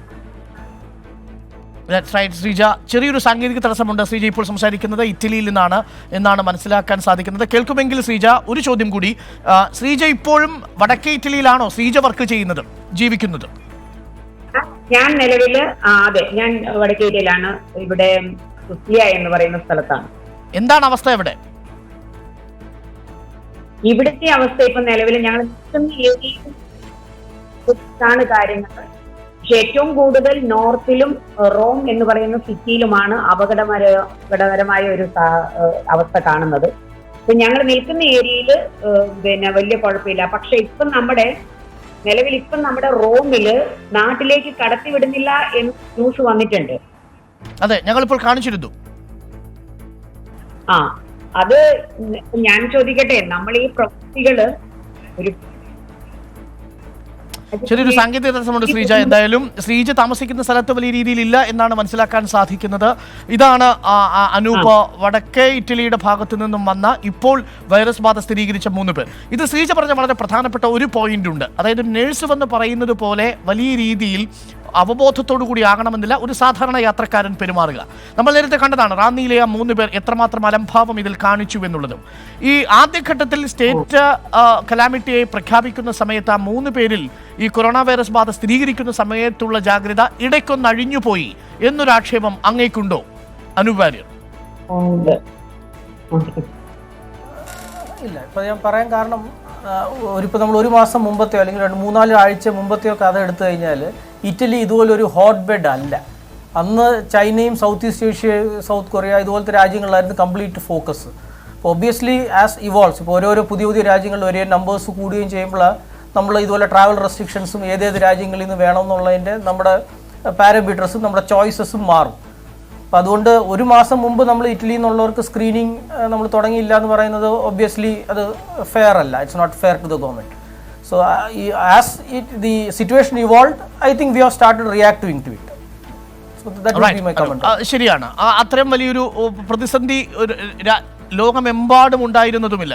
ഞാൻ സി ജെ ജോണിലേക്ക് കൂടി പോകുന്നു. സി ജെ ജോൺ, അങ്ങ് ഒരു മനഃശാസ്ത്രജ്ഞനാണ്. ഈ ചർച്ചയിൽ അങ്ങയുടെ സാന്നിധ്യം എന്ന് പറയുന്നത് ഇപ്പോൾ ഒട്ടുമിക്കവാറും കേരളമെമ്പാടും ഈ വലിയ ജാഗ്രതയിലാണ്. അതിജാഗ്രത എന്ന് പറയുന്നു. സ്കൂളുകൾ അടയ്ക്കുന്നു, കമ്പോളങ്ങൾ അടയ്ക്കുന്നു, തിയേറ്ററുകളും നാടകശാലകളും അടയ്ക്കാൻ പറയുന്നു, യാത്രകൾ പ്രത്യേകിച്ച് വിനോദസഞ്ചാര കേന്ദ്രങ്ങളെല്ലാം അടയ്ക്കുന്നു, അംഗൻവാടികളെല്ലാം അടയ്ക്കുന്നു. അത്തരത്തിലൊരു വലിയ ജാഗ്രത, അതിജാഗ്രത എന്ന് പറയുമ്പോൾ ഒരു വലിയ രീതിയിലുള്ള അമിതമായിട്ടുള്ള ഒരു ആശങ്കയിലേക്ക് പോകാനും അത് ഏതെങ്കിലും തരത്തിൽ നമ്മുടെ രോഗപ്രതിരോധ സംവിധാനത്തെ ബാധിക്കാനുമുള്ള സാധ്യതയുണ്ടോ? ശ്രീമതി ശൈലജ ടീച്ചർ ആവർത്തിച്ച് തന്നെ പറയുന്നുണ്ട് ഇത് ഭയപ്പെടേണ്ട കാര്യമില്ല എന്ന്. പക്ഷെ ഒരു കാര്യം നമ്മൾ ശ്രദ്ധിക്കണം. ഈ കോവിഡ് ജാഗ്രതയ്ക്ക് ഒപ്പം തന്നെ നമ്മൾ കാണാത്ത വിധത്തിലൊരു COVID-19 സ്റ്റിഗ്മ കൂടി പടരുന്നുണ്ട്. ഇതൊരു മോശം രോഗമാണ് എന്നുള്ളൊരു വിചാരം പടരുന്നത് കൂടി നമ്മൾ ശ്രദ്ധിക്കേണ്ടതും അതിനെ അഡ്രസ്സ് ചെയ്യേണ്ടതുമുണ്ട്. ഒരു പക്ഷേ ഈ തരത്തിലുള്ളൊരു സ്റ്റിഗ്മ പടരുന്നത് കൊണ്ടായിരിക്കാം പലരും ഇത് റിപ്പോർട്ട് ചെയ്യാൻ മടിക്കുന്നത്. രോഗത്തിൻ്റെ റിപ്പോർട്ടിങ്ങിലും അല്ലെങ്കിൽ ക്വാറന്റൈനിൽ പോകാനും ഒക്കെയുള്ള ചില മാനസിക തടസ്സങ്ങൾ ഈ സ്റ്റിഗ്മ പടർന്നാലുണ്ടാവും. സത്യത്തിൽ ഇതൊരു ഓൾട്രൂയിസമാണ്. ഇപ്പോൾ ഒരു ക്വാറന്റൈനിൽ ഇപ്പോൾ 1400ഓളം പേര് ക്വാറന്റൈനിൽ പോയിട്ടുണ്ട്. ഈ ക്വാറന്റൈനിൽ നിൽക്കുക എന്ന് പറയുമ്പോൾ 28 ദിവസം ആളുകളുമായിട്ട് ബന്ധപ്പെടാതെ ഒറ്റപ്പെട്ട് നിൽക്കുക എന്ന് പറയുമ്പോൾ ഉണ്ടാകുന്ന മാനസികമായിട്ടുള്ള ഒരുപാട് പ്രശ്നങ്ങളുണ്ട്. അതിന് കൗൺസിലിംഗ് കൊടുക്കാമെന്നിപ്പോൾ മന്ത്രി പറഞ്ഞതായിട്ട് ഞാൻ വായിക്കുകയും ചെയ്യുന്നുണ്ട്. അത്തരം നടപടികളുമുണ്ട്. പക്ഷെ സത്യത്തിൽ ഇവർ ചെയ്യുന്നത് അവരുടെ രക്ഷയോടൊപ്പം തന്നെ ഒരു പരോപകാര അല്ലെങ്കിൽ ഓൾട്രൂയിസമാണ്. ഇതിൽ തന്നെ നമ്മളൊന്ന് ആലോചിച്ച് നോക്കുക. ചിലപ്പോൾ ദിവസക്കൂലിക്ക് പോകുന്ന ഓട്ടോറിക്ഷക്കാരനുണ്ടാവും, അല്ലെങ്കിൽ പ്രതിദിനം അവൻ ജോലി ചെയ്തില്ലെങ്കിൽ അവൻ്റെ കുടുംബത്തിനെ പുലർത്താൻ പറ്റാത്ത ആളുകളുണ്ടാവും. ഇവിടെയാണ് ഒരുപക്ഷെ സ്റ്റിഗ്മ ദൂരീകരിക്കാനായിട്ട് സൊസൈറ്റിക്ക് പലതും ചെയ്യാനുള്ളത്. അത്തരം കുടുംബങ്ങളുടെ അത്തരം ആളുകളുടെ കുടുംബങ്ങൾക്ക് അവർക്ക് വേണ്ടിയിട്ടുള്ള ധനസഹായം എത്തിച്ചു കൊടുക്കുക എന്ന് പറയുമ്പം സൊസൈറ്റി അവരുടെ ഓൾട്രൂയിസത്തിനെ അക്സെപ്റ്റ് ചെയ്യുകയാണ്. ആ തരത്തിലുള്ള ജസ്റ്റേഴ്സും കൂടെ വന്നാൽ മാത്രമേ ഒരുപക്ഷെ സ്റ്റിഗ്മയെ ദൂരീകരിക്കാൻ പറ്റുള്ളൂ. അതുപോലെ ഭയപ്പെടരുത് എന്ന് പറയുന്നതിനോടൊപ്പം തന്നെ ഇതൊരു മോശപ്പെട്ട രോഗമൊന്നുമല്ല. ക്വാറന്റൈൻ വന്നത് പ്ലേഗിൻ്റെ കാലത്താണ്. അത് അല്ലെങ്കിൽ പ്ലേഗ് പോലെയൊന്നും ഇത് ചിന്തിക്കേണ്ട കാര്യമൊന്നുമല്ല. It's only A normal influenza.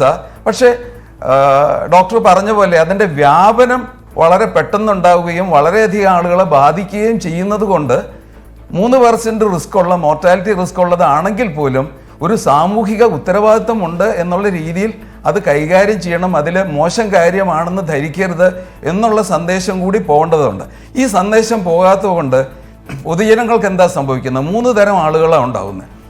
ഒന്ന്, ഇത് കണ്ട് പേടിച്ച് 6 അടി ദൂരത്തിനോ അതിനപ്പുറത്തോ ചുമ കേൾക്കുമ്പോൾ തന്നെ അത് കൊറോണയാണോ എന്ന് ഭയപ്പെടുന്ന, അമിതമായിട്ട് പേടിപ്പിക്കുന്ന ഒരു കാറ്റഗറി ഉണ്ട്. അവരാണ് ഈ മെഡിക്കൽ ഷോപ്പുകളിലൂടെയൊക്കെ കടന്ന് ആവശ്യമില്ലാതെ മാസ്കുകൾ വാങ്ങിക്കൂട്ടുകയും അല്ലെങ്കിൽ സാനിറ്റൈസർ കൂട്ടുകയൊക്കെ ചെയ്തിട്ട് ഇപ്പം നോ സ്റ്റോക്ക് എന്ന് പറയുന്ന അവസ്ഥയിലേക്ക് എത്തിച്ചിട്ടുള്ള ആളുകൾ. രണ്ടാമത്തെ കൂട്ടർ വിവേകപൂർവ്വം ജാഗ്രത പാലിക്കുന്നവരാണ്. അവർക്കറിയാം ഇപ്പം ഇറ്റലിയിൽ നിന്ന് വന്നിട്ടുള്ള ആ കുട്ടിയുടെ അമ്മയും അവരൊക്കെ ചെയ്തത് വിവേകപൂർവ്വമായിട്ടുള്ള ജാഗ്രതയാണ്. അതല്ലെങ്കിൽ ഇപ്പോൾ റോമിൽ കുടുങ്ങിക്കിടക്കുന്ന 45 പേര് പറയുന്നത് ഞങ്ങളിവിടെ വന്നാൽ ഹോം ക്വാറന്റൈനിൽ നിൽക്കാൻ തയ്യാറാണ് എന്ന് പറയുന്നത് വിവേകപൂർവ്വമായിട്ടുള്ള ജാഗ്രതയാണ്. അതാണ് രണ്ടാമത്തെ വിഭാഗം. മൂന്നാമത്തെ വിഭാഗമാണ് അപകടകാരികൾ. അതിൽ 2 തരം കൂട്ടരുണ്ട്. ഒന്ന്, ഇതൊന്നും ഞങ്ങളെ ബാധിക്കില്ല എന്നുള്ള രീതിയിൽ നടക്കുന്ന ആളുകൾ. രണ്ടാമത്തെ കൂട്ടർ അത്യാവശ്യം ഇതുണ്ടെങ്കിലും പുറത്ത് പറഞ്ഞ് അസൗകര്യങ്ങളിൽ പോകേണ്ട, എങ്ങനെയെങ്കിലും ഇതിൽ നിന്ന് സ്കൂട്ടായി പോകാം എന്ന് പറയുന്ന രീതിയിൽ പോകുന്ന, സത്യത്തിൽ പൊതുജന ആരോഗ്യത്തെ അട്ടിമറിക്കുന്ന തീവ്രവാദികളാണ് ഇവർ.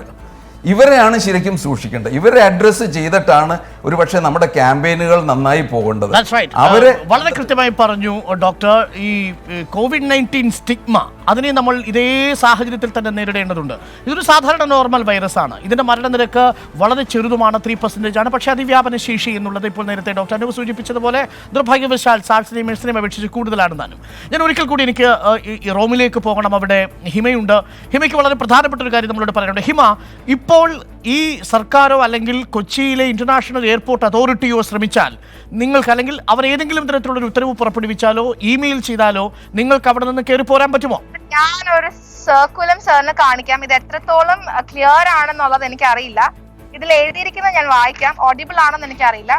It has been decided that in addition to visa restrictions already in places, passengers travelling from and having visited Italy or Republic of Korea are desirous of entering in India will need a certificate of having tested negative for COVID-19 from the designated laboratories authorized by the health authorities of the countries. This will be enforced from 12 hours 10th March 2020 and it is a temporary measure till the case of COVID-19 subside. All the scheduled airlines. ഹിമ, മനസ്സിലായി. ഇത് പുറപ്പെടുവിച്ചിരിക്കുന്നത് സിയാലാണോ അതല്ല കേന്ദ്ര സർക്കാരാണോ, കേന്ദ്ര ആരോഗ്യ വകുപ്പാണോ? ഇതിൽ എഴുതിയിരിക്കുന്നത് government of India, office of the director general of civil aviation ആണ് അയച്ചിരിക്കുന്നത്. ഈ സർക്കുലർ വന്നേക്കുന്നത് അതായത് വ്യോമയാന വകുപ്പിൽ നിന്ന് വന്നിരിക്കുന്ന നിർദ്ദേശമാണ്. വ്യോമയാന വകുപ്പിൽ ഈ പറയുന്ന ഒരു സർട്ടിഫിക്കറ്റ് ഉണ്ടെങ്കിൽ മാത്രമേ നിങ്ങൾക്ക് ഈ വിമാനത്തിൽ കയറി തിരിച്ചു വരാൻ, ഈ രാജ്യങ്ങളിൽ നിന്നുള്ളവർക്ക് തിരിച്ചു വരാൻ കഴിയുകയുള്ളൂ എന്നാണ്. പക്ഷേ ഇതിനകം തന്നെ ഈ യാത്ര പുറപ്പെടാൻ വേണ്ടി തയ്യാറായി ടിക്കറ്റ് എടുത്തിരിക്കുന്നവർക്ക് ഇത് മാറ്റിക്കിട്ടണമെന്നാണോ നിങ്ങളുടെ ആവശ്യം? ഇപ്പൊ ഞങ്ങളോട് ഇവർ പറഞ്ഞിരിക്കുന്നത്, ഈ സർക്കുലർ പ്രൊഡ്യൂസ് ചെയ്തിരിക്കുന്നത് mister Sunil Kumar, deputy general ആണ്. ഇതിൽ സിഗ്നേച്ചർ ഇട്ടിരിക്കുന്നത്. ഈ സർക്കുലർ പിൻവലിച്ചുകൊണ്ടുള്ള ഒരു മെയിലോ മറ്റു കാര്യങ്ങളോ വന്നാൽ ഇന്ന് രാത്രി 10 മണിക്കുള്ള ഫ്ലൈറ്റിന്, സെക്കൻഡ് ഫ്ലൈറ്റിന് എമിറേറ്റ്സ് ഞങ്ങളെ നാട്ടിലെത്തിക്കും എന്നാണ് പറഞ്ഞിരിക്കുന്നത്. അതായത് ഡയറക്ടർ ജനറൽ ഓഫ് സിവിൽ ഏവിയേഷന്റെ ഈ ഒരു സർക്കുലർ ഒന്നുകിൽ തൽക്കാലത്തേക്ക് മരവിപ്പിക്കുകയോ അല്ലെങ്കിൽ നിങ്ങൾക്കൊരു എക്സംഷൻ തരികയോ ചെയ്താൽ ഇന്ന് രാത്രി 10:30 ഫ്ലൈറ്റിൽ നിങ്ങൾക്ക് നാട്ടിലേക്ക് വരാം.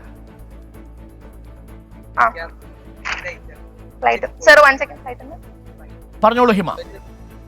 ഓക്കെ, അല്ലെങ്കിൽ ഞങ്ങളെ റിസീവ് ചെയ്യാൻ ഇവർ വില്ലിംഗ് ആണ്, അതായത് കൊച്ചി എയർപോർട്ട് വില്ലിംഗ് ആണെന്നൊരു ഒരു ഇമെയിൽ, ഒരു കൺഫർമേഷൻ കിട്ടുകയാണെങ്കിൽ ഇതേ സെയിം ഈ സുനിൽ കുമാർ ഡെപ്യൂട്ടി ജനറൽ ഈ സാറ് സാക്ഷ്യപത്രം തരികയാണെന്നുണ്ടെങ്കിൽ ഞങ്ങൾക്ക് എമിറേറ്റ്സ് ഫ്ലൈറ്റിൽ തന്നെ രാത്രി 10 മണിക്കുള്ള സെക്കൻഡ് ഫ്ലൈറ്റ് കിട്ടും.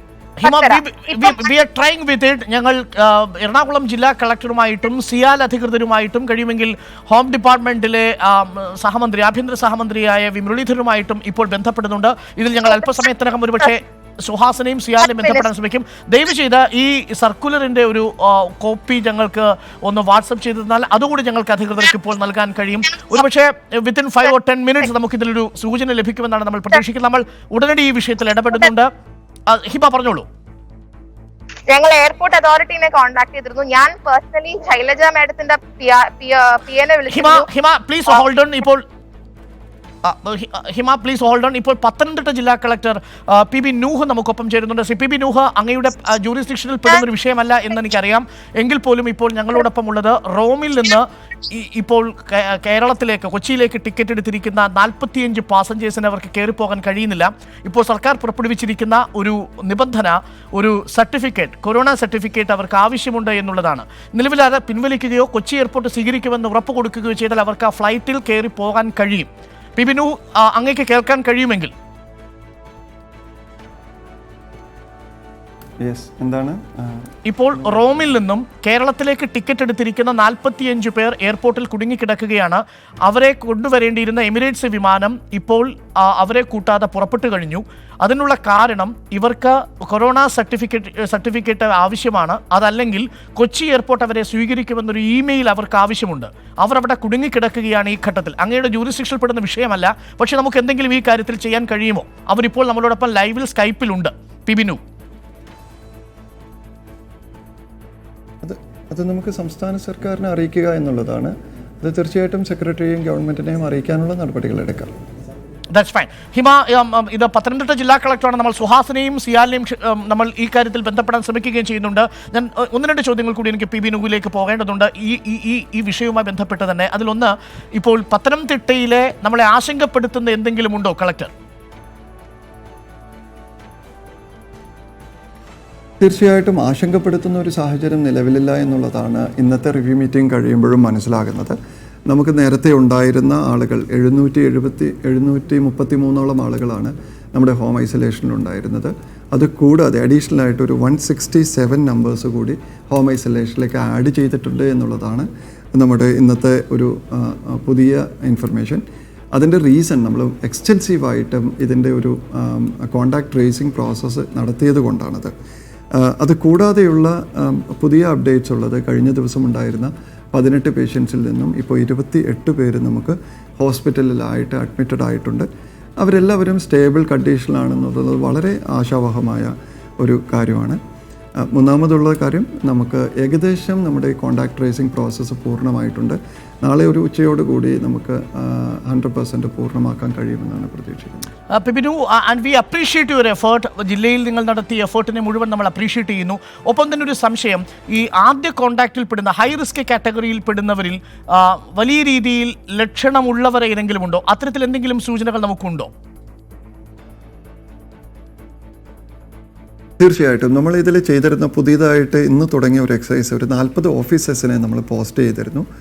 ഇവിടെ ഒരു കൺട്രോൾ റൂം സെറ്റ് ചെയ്തിട്ട് ഈ 40 ഓഫീസേഴ്സിനും ഈ 900 ആളുകൾ നമ്മുടെ ഹോം ഐസൊലേഷനുള്ള 900 ആളുകളുടെ കോൺടാക്ട് നമ്പർ കൊടുക്കുകയും അവർ കൃത്യമായ ഇടവേളകളിൽ ഫോണിൽ ബന്ധപ്പെടുകയും ചെയ്തു. അവർക്കൊരു ക്വസ്റ്റ്യനെയർ കൊടുത്തിരുന്നു. ട്രിവാൻഡ്രം മെഡിക്കൽ കോളേജ് പ്രിപ്പയർ ചെയ്ത ഒരു ക്വസ്റ്റ്യനെയറാണ്. അത് പ്രകാരം അവർ ബന്ധപ്പെട്ടതിൽ നിന്നും അവരുടെ ഹോം ഐസൊലേഷൻ എത്രത്തോളം പെർഫെക്റ്റ് ആയിട്ടാണ് നടക്കുന്നത്, അവരുടെ മെഡിക്കൽ നോൺ മെഡിക്കൽ മറ്റ് നീഡ്സ് എന്താണ്, അവരുടെ സ്ട്രെസ് ലെവൽ എന്താണ്, അവരുടെ ഹെൽത്തിൻ്റെ അവസ്ഥ എന്താണ് തുടങ്ങിയ ഒട്ടേറെ വിവരങ്ങൾ നമ്മൾ കളക്ട് ചെയ്തു. അപ്പോൾ ആ കളക്ട് ചെയ്തതിൽ നിന്നും നമുക്കൊരു 20ഓളം ആളുകൾ സിംറ്റമാറ്റിക് ആണെന്ന് കണ്ടെത്തി. ആ കണ്ടെത്തിയതിൽ 10 പേരെ നമ്മൾ ഓൾറെഡി ഷിഫ്റ്റ് ചെയ്ത് കഴിഞ്ഞു. ബാക്കിയുള്ള 10 ആളുകളെ നാളെ രാവിലത്തേക്ക് ഷിഫ്റ്റ് ചെയ്യാനുള്ള തയ്യാറെടുപ്പുകൾ പൂർണ്ണമാക്കിയിട്ടുണ്ട്. നമ്മൾ ഷിഫ്റ്റ് ചെയ്തതോ ഇനി മാറ്റാനിരിക്കുന്ന ആളുകളോ പറഞ്ഞോളൂ. അവരുടെ ആരുടെയും ആരോഗ്യനില പ്രശ്നമുള്ള തരത്തിൽ ഒന്നും കാണുന്നില്ല. എല്ലാവരും സ്റ്റേബിളായിട്ടുള്ള ആളുകളാണ്, സിംറ്റമാറ്റിക് ആണെന്ന് മാത്രമേ ഉള്ളൂ. ഈ പത്തനംതിട്ടയിലെ ഈ ഇറ്റലിയിൽ നിന്ന് വന്ന 3 പേരുടെ മാതാപിതാക്കൾ അവർ 80+ ആണെന്നാണ് മനസ്സിലാക്കാൻ സാധിക്കുന്നത്. നിലവിലെ കണക്കുകൾ പ്രകാരം മൊർട്ടാലിറ്റി റേറ്റ് ഈ 80+ അല്പം റിസ്ക് കാറ്റഗറിയിലാണ്. ഇപ്പോൾ മിനിസ്റ്റർ പറഞ്ഞതിൽ നിന്ന് ചെറിയ രീതിയിലുള്ളൊരു കാർഡിയാക് വേരിയേഷൻ, അവർക്ക് ECG വേരിയേഷൻ ഉള്ളതായിട്ട് മനസ്സിലാക്കാൻ സാധിക്കും. അവരുടെ നില എങ്ങനെയാണ്? ഇപ്പോഴും സ്റ്റേബിൾ ആണോ കോട്ടയത്ത്? അത് കോട്ടയം മെഡിക്കൽ കോളേജിലാണ് അവരുള്ളത്. അവരുടെ നിലവിലുള്ള ആരോഗ്യസ്ഥിതിയെക്കുറിച്ച് എനിക്ക് ധാരണയില്ല. ഇനി ഏതെങ്കിലും ഇവർ പോയ പൂർണ്ണമായുള്ള റൂട്ട്, അതായത് ഇവരിൽ നിന്ന് തന്നെയാണല്ലോ ഇവരുടെ ഈ റൂട്ടുകളെല്ലാം മനസ്സിലാക്കാൻ സാധിച്ചത്. ഇതിനുശേഷം ഈ 3 പേരും പൂർണ്ണമായിട്ടും ഇവരുടെ വഴികളും സഞ്ചരിച്ചവരെ കുറിച്ചുള്ള ഡീറ്റെയിൽസ് നമുക്ക് നൽകിയിട്ടുണ്ടോ? എന്തെങ്കിലും ഇവരിൽ നിന്ന് ഇൻഫർമേഷൻ കിട്ടാൻ ബാക്കിയുണ്ടോ? നമുക്ക് പൂർണ്ണമായിട്ടും ഇൻഫർമേഷൻസ് കിട്ടിയിട്ടുണ്ട് എന്ന് പറയാൻ കഴിയില്ല. അതവർ മനഃപൂർവ്വം തരാത്തതാണ് എന്ന് എനിക്ക് തോന്നുന്നില്ല. പക്ഷേ റീസൺസ് എന്തു തന്നെയാണെങ്കിലും നമുക്ക് ഇൻഫർമേഷൻസ് കംപ്ലീറ്റ് ആയിട്ട് കിട്ടിയിട്ടില്ല എന്ന് വേണം പറയാൻ. കാരണം ഇന്ന് 4ാമത്തെ ദിവസമാണ്. ഇന്ന് ഈവനിങ് വരുമ്പോൾ പോലും നമുക്ക് പുതിയ 1-2 ലൊക്കേഷൻസ് ഇവർ ട്രാവൽ ചെയ്തതായിട്ടുള്ള പുതിയ ഇൻഫർമേഷൻസ് വരുന്നുണ്ട്. അപ്പം അത്തരത്തിലുള്ള ഇൻഫർമേഷൻസ് നമുക്ക് കിട്ടുന്നത് ഫീൽഡിൽ പോകുന്ന നമ്മുടെ 13ഓളം ടീമുകൾ ഫീൽഡിൽ പോയി മാസീവായിട്ടുള്ള ഒരു കോണ്ടാക്ട് ട്രേസിംഗ് പ്രോസസ്സ് ചെയ്തതിലൂടെയാണ്. അപ്പോൾ അതുകൊണ്ട് തന്നെ ഇതൊരു കംപ്ലീറ്റ് പ്രോസസ്സ് ആയിട്ടുണ്ട് എന്ന് പറയാൻ കഴിയില്ല. അതുകൊണ്ട് തന്നെ നമ്മൾ ബാക്കി മിസ്സിംഗ് ആയിട്ടുള്ള ഡാറ്റാസ് കണ്ടുപിടിക്കുന്നതിന് കുറച്ച് സംവിധാനങ്ങൾ വേറെ പുതുതായിട്ട്. ഇവർ പുതുതായി സഞ്ചരിച്ച റൂട്ടുകളെ കുറിച്ചുള്ള ധാരണകൾ എന്തെങ്കിലും ആയി കഴിഞ്ഞോ? പുനലൂർ പോയിരുന്നു, വടശ്ശേരിക്കര പോയിരുന്നു, ഇതിനപ്പുറം മറ്റേതെങ്കിലും സ്ഥലങ്ങളിൽ, അതായത് പത്തനംതിട്ട ജില്ലയ്ക്ക് പുറത്തേക്ക് പോയിരുന്നതായി സൂചനയുണ്ടോ? അല്ല, സ്ഥലം സെയിം തന്നെയാണ്. പുതിയ സ്ഥലങ്ങളല്ല, മറ്റ് ഇതേ സ്ഥലത്ത് തന്നെയുള്ള പുതിയ സ്ഥാപനങ്ങളിലാണ് പോയിട്ടുള്ളതായിട്ട് അറിഞ്ഞിട്ടുള്ളത്. അതായത് തിയേറ്റർ പോലെ ആൾക്കൂട്ടമുള്ള സ്ഥലങ്ങളിലേക്ക് പോയി എന്നാണോ? യെസ്, പബ്ലിക് സ്പേസിൽ പോയിട്ടുണ്ട്. അത് ഇന്ന് കണ്ടെത്തിയ ഒരു സ്ഥാപനം ഗ്രാമപഞ്ചായത്ത് ഓഫീസാണ്. അത് ഇതുവരെ നമ്മുടെ ഇൻഫർമേഷനിൽ വരാത്ത ഒരു ലൊക്കേഷനാണ്. ഇത്തരത്തിലുള്ള 1-2 ലൊക്കേഷൻസ് നമുക്ക് ട്രേസ് ചെയ്യാൻ കഴിഞ്ഞു. അതായത് ഈ പൂർണ്ണമായും ഇവരുടെ ഈ യാത്രാ വഴി മനസ്സിലാക്കാൻ ഇവരുടെ ഒരു ഈ റൂട്ട് പ്ലാൻ അത് പ്രസിദ്ധീകരിക്കുക, അങ്ങനെ എന്തെങ്കിലും ഇതിലേക്ക് ഇപ്പോൾ ജില്ലാ ഭരണകൂടം സഞ്ചരിക്കുമോ? തീർച്ചയായിട്ടും നമ്മൾ ചെയ്തൊരു മാസീവായിട്ടുള്ളൊരു എക്സസൈസ് ചെയ്തത് അതാണ്. ഈ ആളുകളുടെ പോയിട്ടുള്ള ഒരു എൻറ്റയർ റൂട്ട് മാപ്പ് നമ്മൾ തയ്യാറാക്കിയിട്ടുണ്ട്. ഒരു സ്പേഷ്യോ ടെമ്പറൽ പ്ലാനാണത്. ഇത്ര സമയത്ത് ഇന്ന ഡേറ്റിൽ ഇന്ന ലൊക്കേഷനിൽ അവർ ഇത്ര സമയം സ്പെൻഡ് ചെയ്തിട്ടുണ്ട് എന്നുള്ളൊരു ഇൻഫർമേഷൻ ആളുകളുടെ ഐഡൻറ്റിറ്റി റിവീൽ ചെയ്യാതെ തന്നെ നമുക്കൊന്ന് പബ്ലിക് സ്പേസിൽ അവൈലബിൾ ആക്കുക. അതിൽ വരുന്ന ആ സ്പേസിൽ അതേ സമയത്ത് വന്നിട്ടുള്ള ആളുകൾ കോണ്ടാക്റ്റ് ചെയ്യുന്നതിനുള്ള ഒരു 2 നമ്പറുകൾ നമ്മൾ ഇന്ന് റിലീസ് ചെയ്യുന്നുണ്ട്. അപ്പം ആ നമ്പറിൽ ഇവർ കോണ്ടാക്റ്റ് ചെയ്യുന്നതിലൂടെ നമുക്ക് അവരുടെ ഹിസ്റ്ററി നമ്മുടെ ഹെൽത്ത് സിസ്റ്റത്തിലേക്ക് ഈ ആളുകളെ എല്ലാവരെയും കൊണ്ടുവരാൻ കഴിയും. അതുവഴി അവരുടെ ആരോഗ്യനില നമുക്ക് ട്രേസ് ചെയ്യാൻ കഴിയും എന്നുള്ളതാണ് പ്രതീക്ഷിക്കുന്നത്. അവർക്ക് ഹോം ഐസൊലേഷനോ ഹോസ്പിറ്റൽ ഐസൊലേഷനോ ആവശ്യമുണ്ടെന്നുണ്ടെങ്കിൽ നമുക്ക് വരും ദിവസങ്ങളിൽ അത് കൂടി ചെയ്യാനായിട്ട് കഴിയും. ഈ റൂട്ട് മാപ്പ് എപ്പോഴായിരിക്കും നമ്മൾ പ്രസിദ്ധീകരിക്കുക പി ബിനു? ഇന്ന് തന്നെ തയ്യാറാണ്, എൻ്റെ കയ്യിൽ തയ്യാറാണ്. ഇപ്പോൾ ഇമ്മീഡിയറ്റ് ആയിട്ട് റിലീസ് ചെയ്യാൻ കഴിയും. ഗവൺമെൻറ്റിൻ്റെ ഒരു കൺസെൻറ്റ് കൂടി ആവശ്യമുണ്ട്. സെക്രട്ടറിക്ക് കൊടുത്ത് വെരിഫൈ ചെയ്തതിന് ശേഷം ചെയ്യാൻ കഴിയും. അതായത് നമ്മൾ പറഞ്ഞ ഈ സ്ഥലങ്ങളല്ലാതെ ഈ ഗ്രാമപഞ്ചായത്ത്, തിയേറ്റർ, 300ഓളം വീടുകളിലുള്ളവരുമായിട്ട് അവർ സമ്പർക്കം പുലർത്തിയിരുന്നു, ഒരു കല്യാണത്തിന് പോയിരുന്നു, പള്ളിയിൽ കുർബാന കൂടിയിരുന്നു. ഇത്രയും അല്ലാതെ ഇനിയും ചില പബ്ലിക് സ്പേസുകൾ ഉണ്ട് എന്നാണോ? അല്ല, ഇതുവരെ നമ്മൾ കണ്ടെത്തിയ കൺഫേംഡ് ആയിട്ടുള്ള സ്ഥലങ്ങൾ, ഇപ്പം നിങ്ങൾ പറഞ്ഞതിൽ ചില സ്ഥലങ്ങൾ കൺഫേംഡ് അല്ല, അത് റൂമേഴ്സ് മാത്രമാണ്. കാരണം നമുക്ക് അവരിൽ നിന്ന് കിട്ടുന്ന ഇൻഫർമേഷൻ, ഫീൽഡിൽ നിന്ന് കിട്ടുന്ന ഇൻഫർമേഷൻ, അത് കൊറാബറേറ്റ് ചെയ്യുന്ന കിട്ടുന്ന ഇൻഫർമേഷൻ, ഇത്രയാണ് നമുക്ക് ഒതൻറ്റിക് ആയിട്ട് ഇവർ പോയതായിട്ട് നമുക്ക് റൂട്ട് മാപ്പിൽ ഉൾപ്പെടുത്താൻ കഴിയുകയുള്ളൂ. അത്തരത്തിലുള്ള എല്ലാ സ്ഥലങ്ങളും ഉൾപ്പെടുത്തിയിട്ടുള്ളതാണ്. Thanks collector. എനിക്ക് തോന്നുന്നു കളക്ടർക്ക് ഇപ്പോൾ അടിയന്തരമായ ഒരു മീറ്റിംഗ് ഉണ്ട്, അതുകൊണ്ട് തന്നെ നമ്മൾ ഈ ചർച്ചയിൽ താങ്കൾ ഒഴിവാക്കുകയാണ്. Thanks once again appreciation to you sir. അങ്ങ് ജില്ലയിൽ നടത്തുന്ന ഈ വളരെ ഒരു വാർ ഫുട്ടിങ്ങിലുള്ള ഈ കോർഡിനേഷൻ തന്നെയാണ് ഇത്ര വേഗം നമുക്ക് ഈ ലിസ്റ്റിംഗ് പൂർത്തിയാക്കാൻ സാധിച്ചിരിക്കുന്നത്. Once again we are proving that we will win this match against corona virus എന്നുള്ളതാണ് ഇപ്പോൾ സൂചനകൾ വരുന്നത്. ഐ അപ്രീഷിയേറ്റ് വൺസ് അഗെയിൻ കളക്ടർക്കും ജില്ലാ ഭരണകൂടത്തിനും. വളരെ പെട്ടെന്ന് നമ്മളൊരു ഇടവേളയിലേക്ക് പോവുകയാണ്. ഒട്ടനേകം വിഷയങ്ങൾ ഇനി ഇതുമായി ബന്ധപ്പെട്ട് തന്നെ നമുക്ക് ചർച്ച ചെയ്യേണ്ടതുണ്ട്. പുതുതായി ഡോക്ടർ അനൂപ് നമുക്കൊപ്പം ചേരുന്നുണ്ട് ഈ ചർച്ചയിൽ. അതിഥികൾ ദയവ് ചെയ്ത് തുടരുക.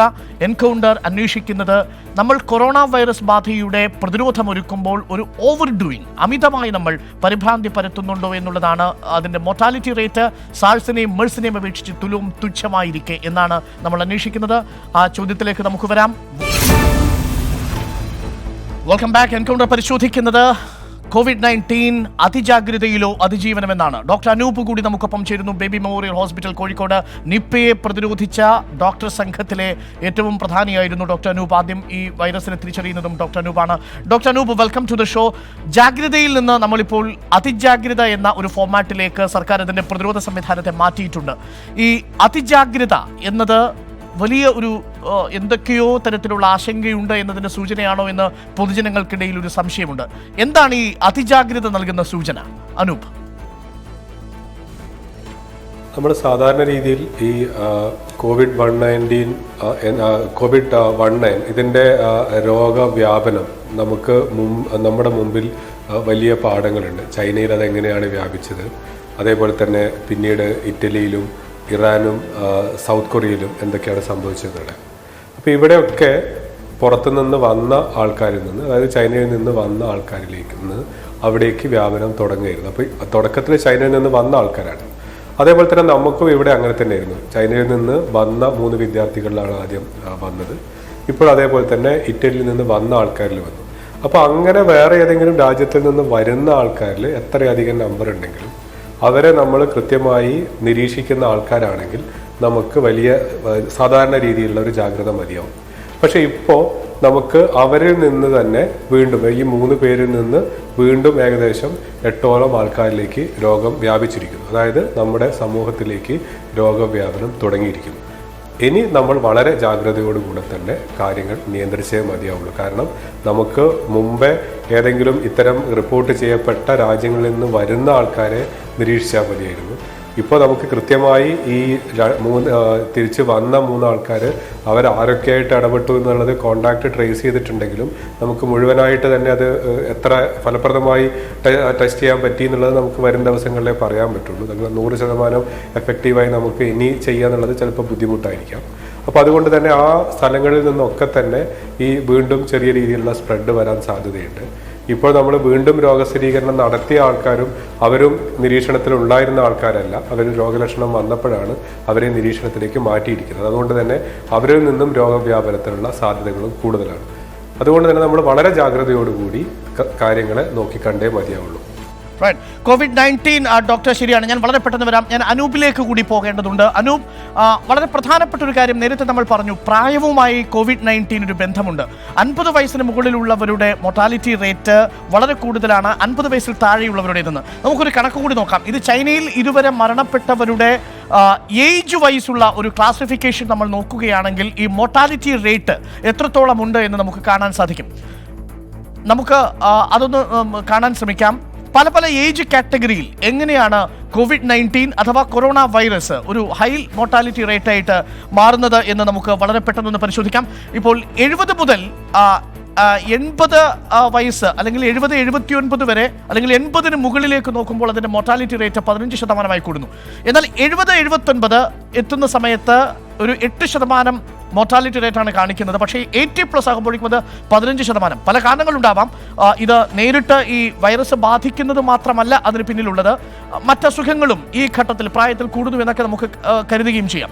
പക്ഷെ മൊത്തം ഈ ഗ്രാഫ് നോക്കുന്ന സമയത്ത് 50-ൽ താഴെ മോർട്ടാലിറ്റി റേറ്റ് വളരെ കുറവായിട്ട് കാണാൻ സാധിക്കും. അതിലേറ്റവും ശ്രദ്ധേയമായത് 0 മുതൽ 9 വയസ്സ് വരെ മോർട്ടാലിറ്റി റേറ്റ് അബ്സല്യൂട്ട്ലി നില്ലാണ്. ഒരു കേസ് പോലും റിപ്പോർട്ട് ചെയ്യപ്പെട്ടിട്ടില്ല. 10 വയസ്സ് മുതൽ 19 വയസ്സ് വരെ 1% 0.23% മാത്രമാണ് ചൈനയിൽ റിപ്പോർട്ട് ചെയ്യപ്പെട്ടിരിക്കുന്നത്. ഈ കണക്ക് തന്നെ ചിലപ്പോൾ എക്സാജറേറ്റഡ് ഫിഗർ ആയിരിക്കും. കാരണം ഇതിൽ വുഹാനിൽ ആദ്യം കൊറോണ വൈറസ് വരുന്ന സമയത്ത് 17% മോർട്ടാലിറ്റി റേറ്റ്. അതുകൊണ്ട് തന്നെ ഈ മൊർട്ടാലിറ്റി റേറ്റ് യഥാർത്ഥത്തിലുള്ള മൊർട്ടാലിറ്റി റേറ്റ് മൊത്തത്തിൽ ഇതുവരെ നമ്മൾ കണക്കാക്കിയ 3.05% എന്ന് പറയുന്ന മൊർട്ടാലിറ്റി റേറ്റുമായിട്ട് നമുക്ക് കണക്കാക്കുകയും സാധ്യമല്ല. അപ്പോൾ ഈ ഏജ് വൈസ് എങ്ങനെയാണ് ഈ കൊറോണ വൈറസ് മരണനിരക്ക് വ്യത്യാസപ്പെടുന്നത് എന്നതാണ് വളരെ പ്രധാനപ്പെട്ട ചോദ്യം. ഈ ഫിഗർ തന്നെ നമ്മളെ ആശ്വസിപ്പിക്കുന്ന ഒന്നാണ്. കാരണം 50 വയസ്സിൽ താഴെ വളരെ കുറവാണ് ഇതിൻ്റെ മരണനിരക്ക്. 60 വയസ്സിന് മുകളിൽ അല്ലെങ്കിൽ 70 വയസ്സിന് മുകളിൽ ശരാശരി നമ്മളുടെ ലൈഫ് എക്സ്പെക്ടൻസി 74%. ആ 74% മുകളിലാണ് മോർട്ടാലിറ്റി റേറ്റ് നിലവിൽ മരിച്ചവരുടെ കണക്ക് പ്രകാരം 10% to 15% ആയി നിൽക്കുന്നത്. എന്തായിരിക്കാം ഡോക്ടർ അനൂപ് ഇത്തരത്തിൽ പ്രായത്തിനനുസരിച്ച് ഈ കൊറോണ വൈറസിന്റെ മരണനിരക്ക് വ്യത്യാസപ്പെടാനുള്ള കാരണം?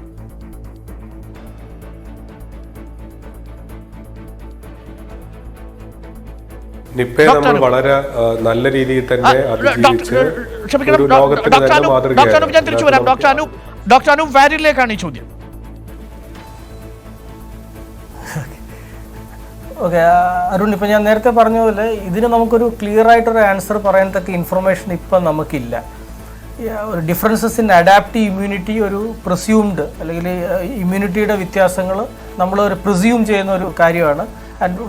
അതിലും ഇമ്പോർട്ടൻ്റ് ഒരു കാര്യം അരുൺ തന്നെ നേരത്തെ പറഞ്ഞ പോലെ ഈ പ്രായമായവർക്ക് ഇതിൻ്റെ കൂടെ കാണാവുന്ന രോഗങ്ങൾ, diabetes, heart disease, lung disease എന്നുള്ള മറ്റുള്ള കാര്യങ്ങൾ ഉണ്ടാകുന്ന ഒരു പ്രധാന കാരണമായിരിക്കാം. പക്ഷേ ഇതും ഈ ഇൻഫ്ലുവൻസയും ഡിഫറെൻ്റ് ആണ്. ഇതിൻ്റെ ഇൻഫ്ലുവൻസ നമ്മൾ കാണുമ്പോൾ ഇൻഫ്ലുവൻസ ചെറിയ കുട്ടികളിൽ മരണം ഉണ്ടായിരുന്നു. ഇൻഫ്ലുവൻസ ഇപ്പോൾ H1N1 വന്നപ്പോൾ നമ്മൾ പറഞ്ഞു പ്രഗ്നൻസി ഒരു ഹൈ റിസ്ക് കാറ്റഗറിയാണ്, ആ ഗ്രൂപ്പിൽ ഡെത്ത് റേറ്റ് ഹൈ ആയിരുന്നു. അപ്പോൾ ഇതിൽ നിന്നൊക്കെ വ്യത്യസ്തമായിട്ടാണ് കൊറോണയുടെ ഈ നമ്മൾ ഗ്രാഫ് ഈ കാണുന്നത്. But that is again another reason why it is different compared to seasonal influenza. Right. ഒരു കാര്യം കൂടി, നമ്മളിപ്പോൾ ഈ ഏജ് വൈസ് കാറ്റഗറി നമ്മളിപ്പോൾ പ്രേക്ഷകരോട് പറഞ്ഞു. അനൂപ്, ഏജ് വൈസ് പോലെ തന്നെ മറ്റസുഖങ്ങളുള്ളവരിലും കൊറോണ വൈറസ് വ്യത്യസ്തമായ രീതിയിലാണ് മരണനിരക്ക് കാണിച്ചിരിക്കുന്നത്. നമുക്ക് ആ ഗ്രാഫ് കൂടി ഒന്ന് നോക്കാം. എങ്ങനെയാണ് മറ്റസുഖങ്ങൾ ബാധിച്ചവരിൽ ഈ കൊറോണ വൈറസിന്റെ മരണനിരക്ക് വ്യത്യാസപ്പെട്ടിരിക്കുന്നത് എന്നുകൂടി നമ്മൾ വളരെ പെട്ടെന്ന് പരിശോധിക്കുന്നു. ഉദാഹരണത്തിന് കാർഡിയോവാസ്കുലർ ആയിട്ടുള്ള അസുഖം ബാധിച്ചവരിൽ ഈ അസുഖത്തിന്റെ മരണനിരക്ക് 10%-അപ്പുറം നിൽക്കുമ്പോൾ ചൈനയുടെ കണക്കാണ് ഇപ്പോൾ പറയുന്നതെന്ന് പ്രേക്ഷകർ ഓർമ്മിക്കണം. ഡയബറ്റീസ്, പ്രമേഹ രോഗമുള്ളവരിൽ ഏകദേശം 8% മരണനിരക്കുള്ളത്. റെസ്പിറേറ്ററി ഡിസീസ് ബാധിച്ചവരിൽ 6 മുതൽ 7% വരെ, ഹൈപ്പർ ടെൻഷൻ അതിസമ്മർദ്ദമുള്ളവരിലും ഒരു 5 to 6% കാണാൻ സാധിക്കും. അതായത് cardiovascular disease, diabetes, respiratory diseases, hyper tension എന്നിങ്ങനെ സാധാരണ പൊതുവെ നമുക്കുള്ള അസുഖങ്ങളിൽ ബാധിക്കുന്നവരിൽ ഈ മരണനിരക്ക് വ്യത്യാസപ്പെട്ട രീതിയിൽ കാണുകയും ചെയ്യുന്നു. അതെന്തുകൊണ്ടായിരിക്കും ഡോക്ടർ അനൂപ്? ഈ കാർഡിയോവാസ്കുലർ ഡിസീസ് ഉള്ളവരിൽ മരണനിരക്ക് മറ്റുള്ളവരെക്കാൾ കൂടി നിൽക്കുന്നു? അതായത് ഹൃദ്രോഗ സംബന്ധമായ അസുഖമുള്ളവരിൽ ഈ കൊറോണ വൈറസ് കൂടുതൽ മരണം വിതയ്ക്കാനുള്ള കാരണം എന്തായിരിക്കും? ഇപ്പം ഈ ഗ്രൂപ്പിൽ ഇപ്പം ന്യൂമോണിയോ അല്ലെന്നുണ്ടെന്നുണ്ടെങ്കിൽ ARDS പോലുള്ള കോംപ്ലിക്കേഷൻസ് വരുമ്പോൾ അത് ചെറുത്ത് നിൽക്കാനും അതിനെ ഓവർകം ചെയ്യാനുമുള്ള റിസർവ്സ്, കാർഡിയോവാസ്കുലർ റിസർവ്സ് ഒബ്വിയസ്ലി കുറവാണ്. അപ്പോൾ ഈ രീതിയിലുള്ള കോംപ്ലിക്കേഷൻസ് വരുമ്പോൾ അതിനെ ചെറുത്ത് നിൽക്കാനും അവരെ ഓവർകം ചെയ്യാനും അവർക്ക് ആ സ്ട്രെസ് മാനേജ് ചെയ്യാനുള്ള ബാക്കപ്പ് ഈ ഇതുപോലെ അസുഖങ്ങളുള്ളവർക്ക് ഇല്ല, especially the heart disease. So that is one of the common reason. ഇപ്പോൾ കാർഡിയക് ഫെയിലിയർ വരിക, അറിത്മിയസ്, കാർഡിയക് റിതമിൽ ഡിഫറൻസസ് വരിക, ഹൈപ്പർ ടെൻഷൻ, BP ഡൗൺ ആയി കഴിഞ്ഞാൽ അത് പിക്കപ്പ് ആവാതിരിക്കുക. അപ്പോൾ കോംപ്ലിക്കേഷൻസ് ഒക്കെ ഇവരുടെ മരണനിരക്ക് അല്ലെങ്കിൽ മൊർട്ടാലിറ്റി കൂട്ടും. റൈറ്റ്. അനൂപ്, എനിക്ക് എലിസബത്തിലേക്ക് കൂടി ഒന്ന് പോകണം. എലിസബത്ത്, ഈ കണക്കുകളിൽ കാണിക്കുന്ന പ്രധാനപ്പെട്ട കാര്യം റെസ്പിറേറ്ററി സിംറ്റംസ് ഉള്ള അല്ലെങ്കിൽ റെസ്പിറേറ്ററി അസുഖമുള്ള ആളുകളിൽ ഇപ്പോഴും ഈ മരണനിരക്ക് എന്ന് പറയുന്നത് ഏകദേശം ഡയബറ്റീസിനോടൊപ്പം നിൽക്കുന്നതായിട്ടാണ് കാണാൻ സാധിക്കുന്നത്. അതായത് ഈ രോഗബാധിത അല്ലെങ്കിൽ കൊറോണ വൈറസ് ബാധിതരിൽ ഏറ്റവും കൂടുതൽ ആശങ്കപ്പെടേണ്ടത് നമ്മൾ നേരത്തെ സൂചിപ്പിച്ച ഹൃദ്രോഗ സംബന്ധമായ അല്ലെങ്കിൽ ശ്വാസകോശ സംബന്ധമായ ഇല്ലെങ്കിൽ പ്രമേഹ സംബന്ധമായ അസുഖങ്ങൾ ഉള്ളവരിലാണ് എന്നാണോ ഈ കണക്കുകൾ നമ്മളോട് പറയുന്നത്? ഇത് പൂർണ്ണമായും ചൈനയിലെ സ്റ്റഡി മാത്രമാണ്. അതാകട്ടെ വുഹാനിലെ ആദ്യഘട്ടത്തിലെ ഹൈ മോർട്ടാലിറ്റി റേറ്റിന്റെ പശ്ചാത്തലത്തിൽ നടത്തിയ സ്റ്റഡി കൂടിയാണെന്ന് നമ്മൾ പറയേണ്ടതുണ്ട്. മറ്റനേകം ഫാക്ടേഴ്സ് ഉണ്ട് എങ്കിൽ പോലും. ജനറലി സ്പീക്കിംഗ് നമ്മൾ പറയുകയാണെങ്കിൽ ന്യൂമോണിയ എന്ന് പറഞ്ഞ അസുഖം വന്നിട്ടാണല്ലോ അത് കോംപ്ലിക്കേറ്റഡ് ആയിട്ട് ARDS ആയി മരണനിരക്ക് കൂടുന്ന ഒരു അവസ്ഥയിലേക്ക് കൊറോണ വൈറസ് അസുഖം പോകുന്നത്. അപ്പോൾ നമ്മളൊരു സാധാരണ ന്യൂമോണിയയുടെ കാര്യം എടുക്കുകയാണെങ്കിൽ പോലും 65 വയസ്സിനുള്ള മുകളിലുള്ള ആൾക്കാർക്ക് ന്യൂമോണിയ വരുമ്പോൾ അതൊരു സീരിയസ് ന്യൂമോണിയയായി കണക്കാക്കപ്പെടുന്നു. ന്യൂമോണിയ വിത്ത് മൾട്ടിപ്പിൾ കോമോർബിഡിറ്റീസ്, അതായത് ഡയബറ്റിസ്, ഹൈപ്പർ ടെൻഷൻ, അത് ഓരോ അസുഖങ്ങളുടെ ഇതനുസരിച്ച് നമ്മുടെ ഓർഗൻസിൻ്റെ റിസർവ് എത്രയാണെന്നനുസരിച്ചിരിക്കും നമ്മൾ ആ ഇൻഫെക്ഷൻ എങ്ങനെ നമ്മുടെ ബോഡി കണ്ടെയ്ൻ ചെയ്യും എന്നുള്ളൊരവസ്ഥ. അപ്പോൾ ഡെഫിനറ്റ്ലി നമുക്ക് ഏജ് കൂടുമ്പോൾ ഏതൊരു ന്യൂമോണിയയ്ക്കും മരണനിരക്ക് കൂടാം. ഏതൊരു മൾട്ടിപ്പിൾ കോമോർബിഡിറ്റീസ് ഉള്ള ഒരാൾക്ക് ഒരു കോമോർബിഡിറ്റി ഇല്ലാത്ത ഒരാളെ അപേക്ഷിച്ച് മരണനിരക്ക് കൂടുതലായിട്ട് കാണപ്പെടുന്നു. അപ്പോൾ ഡെഫിനറ്റ്ലി ഡോക്ടർ അനൂപിലേക്ക് പോകുന്നു from Kozhikode baby Memorial hospital. Anoop, ഇപ്പോൾ അനൂപ് കണ്ടല്ലോ ഈ കണക്കുകൾ നമ്മളോട് പറയുന്നത് വ്യത്യസ്തമായ പ്രായത്തിൽ വ്യത്യസ്തമായ അസുഖങ്ങളുള്ളവർക്കൊക്കെ ഈ വൈറസ് ബാധ വ്യത്യസ്തമായ തലങ്ങളിലാണെന്നാണ്. പക്ഷെ നിപ്പ വരുന്ന സമയത്ത് അത് ചെറുപ്പക്കാരെ അത് ബാധിക്കുന്നത് നമ്മൾ കണ്ടു, വ്യത്യസ്ത പ്രായക്കാരെ അത് ബാധിക്കുന്നത് കൊറോണ വൈറസിനേക്കാൾ വളരെ പ്രഹരശേഷി ഉണ്ടായിരുന്നു താനും. നിപ്പയെ അതിജീവിക്കാൻ കഴിഞ്ഞ നമ്മളുടെ ഈ സർക്കാരിനും ഈ സംവിധാനത്തിനും ഇപ്പോൾ ഈ കൊറോണ വൈറസ് ഉയർത്തുന്ന വെല്ലുവിളി അത് എത്രത്തോളമാണ് അനൂപ്? നിപ്പയെ നമ്മൾ വളരെ നല്ല രീതിയിൽ തന്നെ അതിജീവിച്ച് ഒരു ലോകത്തിന് തന്നെ മാതൃകയായതാണ്. അതിനകത്ത് നമുക്ക് യാതൊരു സംശയവുമില്ല. നമുക്ക് വളരെ കൃത്യമായി അത് കണ്ടുപിടിക്കാൻ പറ്റി, കൃത്യമായി തന്നെ അത് നിയന്ത്രണ വിധേയമാക്കാനും പറ്റി.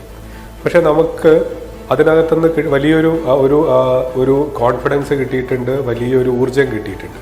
നമുക്ക് അതേപോലെ തന്നെ നമുക്ക് ഇത്തരം രോഗങ്ങളെ പ്രതിരോധിക്കാനുള്ള ഒരു പാഠം, എങ്ങനെ നമുക്ക് കോണ്ടാക്ട് ട്രേസ് ചെയ്യണം, എങ്ങനെ ഐസൊലേറ്റ് ചെയ്യണം, ഇത്തരം രോഗവ്യാപനത്തിന് സാധ്യതയുള്ള രോഗാണുക്കളുള്ള ആൾക്കാരെ ഏത് രീതിയിൽ പേഴ്സണൽ പ്രൊട്ടക്ഷൻ എക്യുപ്മെൻറ്റ്സ് ഒക്കെ ഉപയോഗിച്ച് ചികിത്സിക്കണം, അതിനൊക്കെ നമുക്ക് ഒരു വലിയ ഒരു മുൻപാഠമായിരുന്നു നിപ്പ 2 പ്രാവശ്യം കേരളത്തിൽ വന്നത്.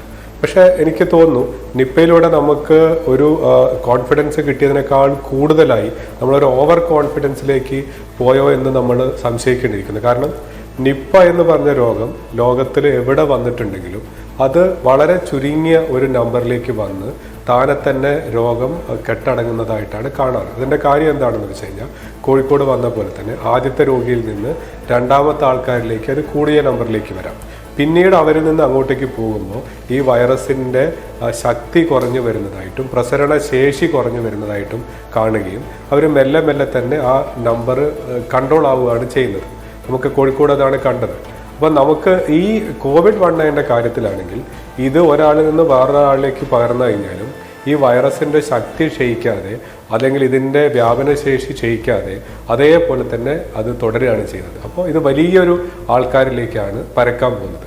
അത് വേറെ ഒരു വ്യത്യാസം, ഈ നിപ്പ രോഗം വന്നു കഴിഞ്ഞ ആൾക്കാരൊക്കെ അത് തലച്ചോറിനെയോ ശ്വാസകോശത്തിനെയോ ബാധിച്ച് അത് ആൾക്കാർ ഗുരുതരമായ അവസ്ഥയിലേക്ക് പോവുകയും എല്ലാവരും ഹോസ്പിറ്റലിൽ അഡ്മിറ്റ് ചെയ്യപ്പെടുകയും ചെയ്യും. അതുകൊണ്ട് നമുക്ക് രോഗികളെ കണ്ടുപിടിക്കുക എന്നുള്ളത് വളരെ എളുപ്പമാണ്. കാരണം സീരിയസ് ആയ ആൾക്കാരൊക്കെ ഹോസ്പിറ്റലിൽ അഡ്മിറ്റ് ആവും. നമുക്ക് ആ സമയത്ത് ഈ രോഗലക്ഷണങ്ങൾ വെച്ചിട്ട് അവരെ കണ്ടുപിടിക്കും. ഡോക്ടർ അനൂപ്, ഞാൻ തിരിച്ചു എനിക്ക് ഒരു ഇടപെടൽ കൂടി ഈ ഘട്ടത്തിൽ വേണ്ടതുണ്ട്. അത് ഞാൻ ഡോക്ടർ നീതുവിലേക്ക് കൂടി പോകുന്നു. ഡോക്ടർ നീതു, ഈ കൊറോണ വൈറസിന്റെ ഒരു പ്രത്യേകതയായിട്ട് ഇപ്പോൾ നിപ്പ വൈറസിൽ നിന്നോ മറ്റുള്ള വൈറസുകളിൽ നിന്നോ വ്യത്യസ്തമായി അതിൻ്റെ സർവൈവൽ ശേഷി എത്രത്തോളമാണ്?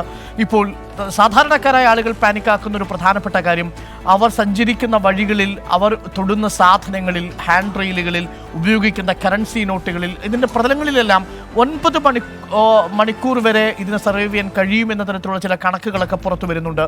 ഈ കൊറോണ വൈറസിൻ്റെ വ്യാപനശേഷിക്ക് പ്രധാനപ്പെട്ട കാരണം ഇത്തരം പ്രതലങ്ങളിൽ ഇതിന് കൂടുതൽ സമയം ചെലവഴിക്കാൻ കഴിയുന്നു എന്നുള്ളതാണോ? That's point number 1. നമ്പർ 2, മറ്റൊരു തെറ്റിദ്ധാരണ, ഇപ്പോൾ കണക്കുകൾ പലതും വരുന്നുണ്ട്. 27 ഡിഗ്രി സെൽഷ്യസിൽ ഈ കൊറോണ വൈറസിനെ അതിജീവിക്കാൻ കഴിയില്ല എന്ന് ട്രോളിന് സമാനമായ രീതിയിൽ ഒരു മുൻ DGP കണക്ക് പ്രചരിപ്പിക്കുന്നത് നമ്മൾ കണ്ടു. പിന്നീട് ട്രോൾ ഏറ്റുവാങ്ങി അദ്ദേഹം മടങ്ങി. പക്ഷേ ഇപ്പോഴും ചിലരെങ്കിലും വിശ്വസിക്കുന്നുണ്ട് ഈ ടെമ്പറേച്ചർ ഒരു പ്രധാനപ്പെട്ട ഫാക്ടറാണ് എന്ന് വിശ്വസിക്കുന്നുണ്ട്. എങ്ങനെയാണ്, ഏതുതരം ടെമ്പറേച്ചർ അവസ്ഥയിലാണ് ഇത് കൂടുതൽ നേരം അതിജീവിക്കുക? നീതു. ഓക്കെ, ഫസ്റ്റ് ക്വസ്റ്റ്യൻ്റെ എന്ന് പറഞ്ഞാൽ ഇത് എത്ര സമയത്തേക്ക് ഇതിനൊരു പ്രതലത്തിൽ ജീവിക്കാൻ കഴിയുമെന്ന് ചോദിച്ചു കഴിഞ്ഞാൽ, ഒരു ഫോമൈറ്റ് ട്രാൻസ്മിഷൻ, അതായത് ഒരു കോണ്ടാക്ട്, ഒരു പ്രതലത്തിൽ ഈ വൈറസിൻ്റെ ഉണ്ടെങ്കിൽ അവിടെ തൊട്ട് കഴിഞ്ഞാൽ അവിടെ നിന്ന് മറ്റൊരാളിലേക്ക് ഇത് പകരാനുള്ള സാധ്യത വളരെ കൂടുതലാണ്. പക്ഷേ ഇതുപോലെ തന്നെ 9 മുതൽ 12 മണിക്കൂർ വരെ ഇത് ഒരു പ്രതലത്തിൽ നിൽക്കാനുള്ള സാധ്യതയുണ്ടെന്നും പല റിപ്പോർട്ട്സും ഉണ്ട്.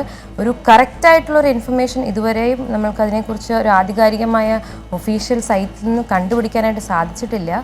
അതുപോലെ തന്നെ രണ്ടാമത്തെ കാര്യം, ഇത് ഒരു ക്ലൈമാറ്റിക് കണ്ടീഷനിൽ ഇത് സർവൈവ് ചെയ്യാൻ സാധ്യതയില്ല എന്ന് പറയുന്നതും ഇതുവരെ നമ്മൾ കാണുന്നതനുസരിച്ച് നമുക്കത് വ്യക്തമായി പറയാൻ സാധിക്കത്തില്ല. കാരണം ആദ്യം നമ്മളിത് ഒരു ചൂടുള്ള സമയത്ത് ഇത് പകരത്തില്ല എന്ന് നമ്മൾ പ്രതീക്ഷിച്ചു.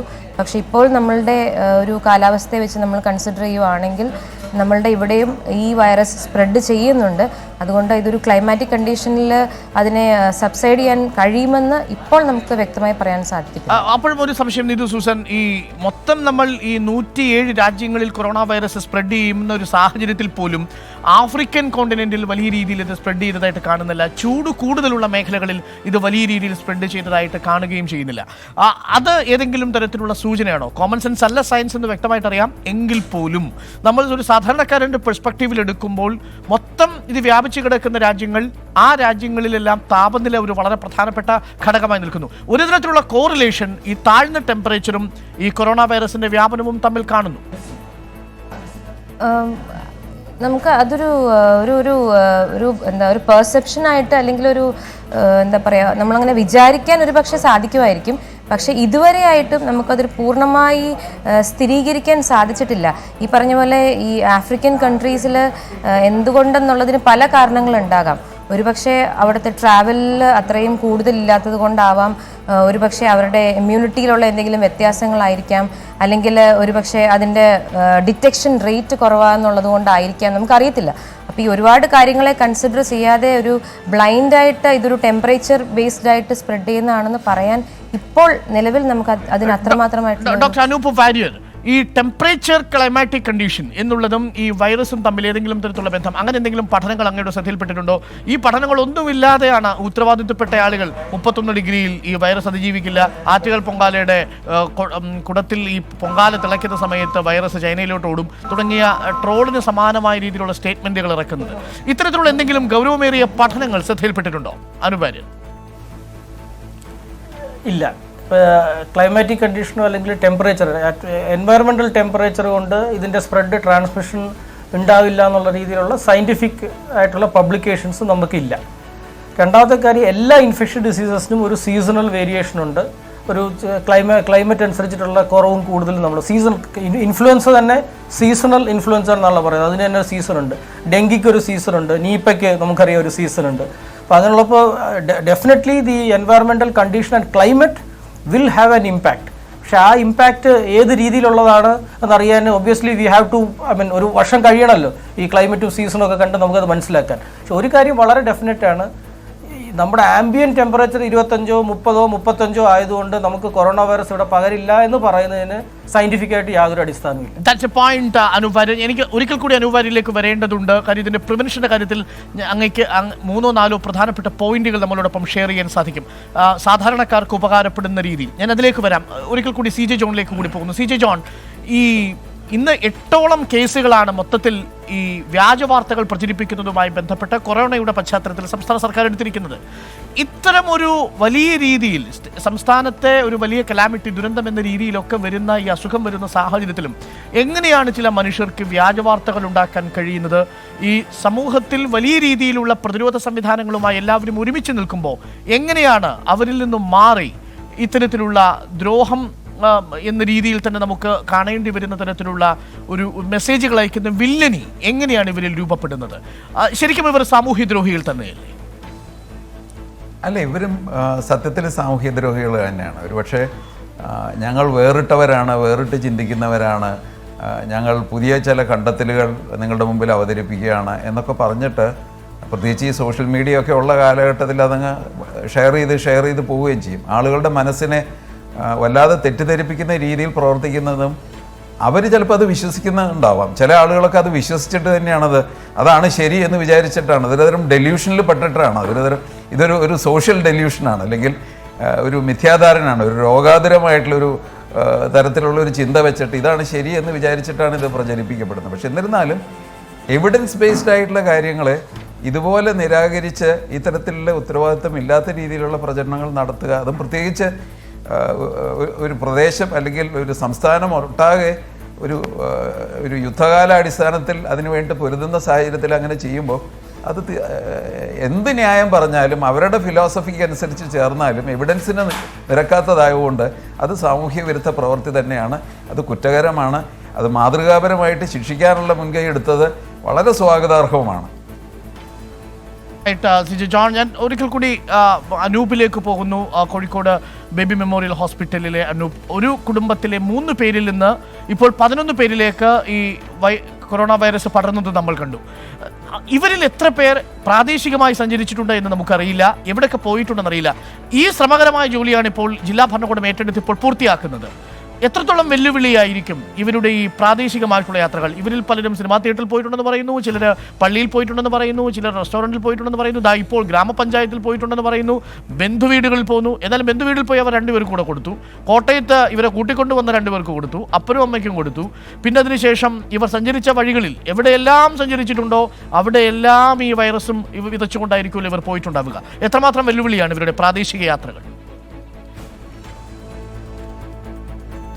നമുക്ക് ഇതിനകത്ത് കൃത്യമായ വിവരങ്ങൾ എൻ്റെ കയ്യിലില്ല. കാരണം ഈ 3 പേർക്കും അവരായിട്ട് നമ്മൾ വിശദമായി സംസാരിച്ചാലേ കാര്യങ്ങൾ മനസ്സിലാവുള്ളൂ.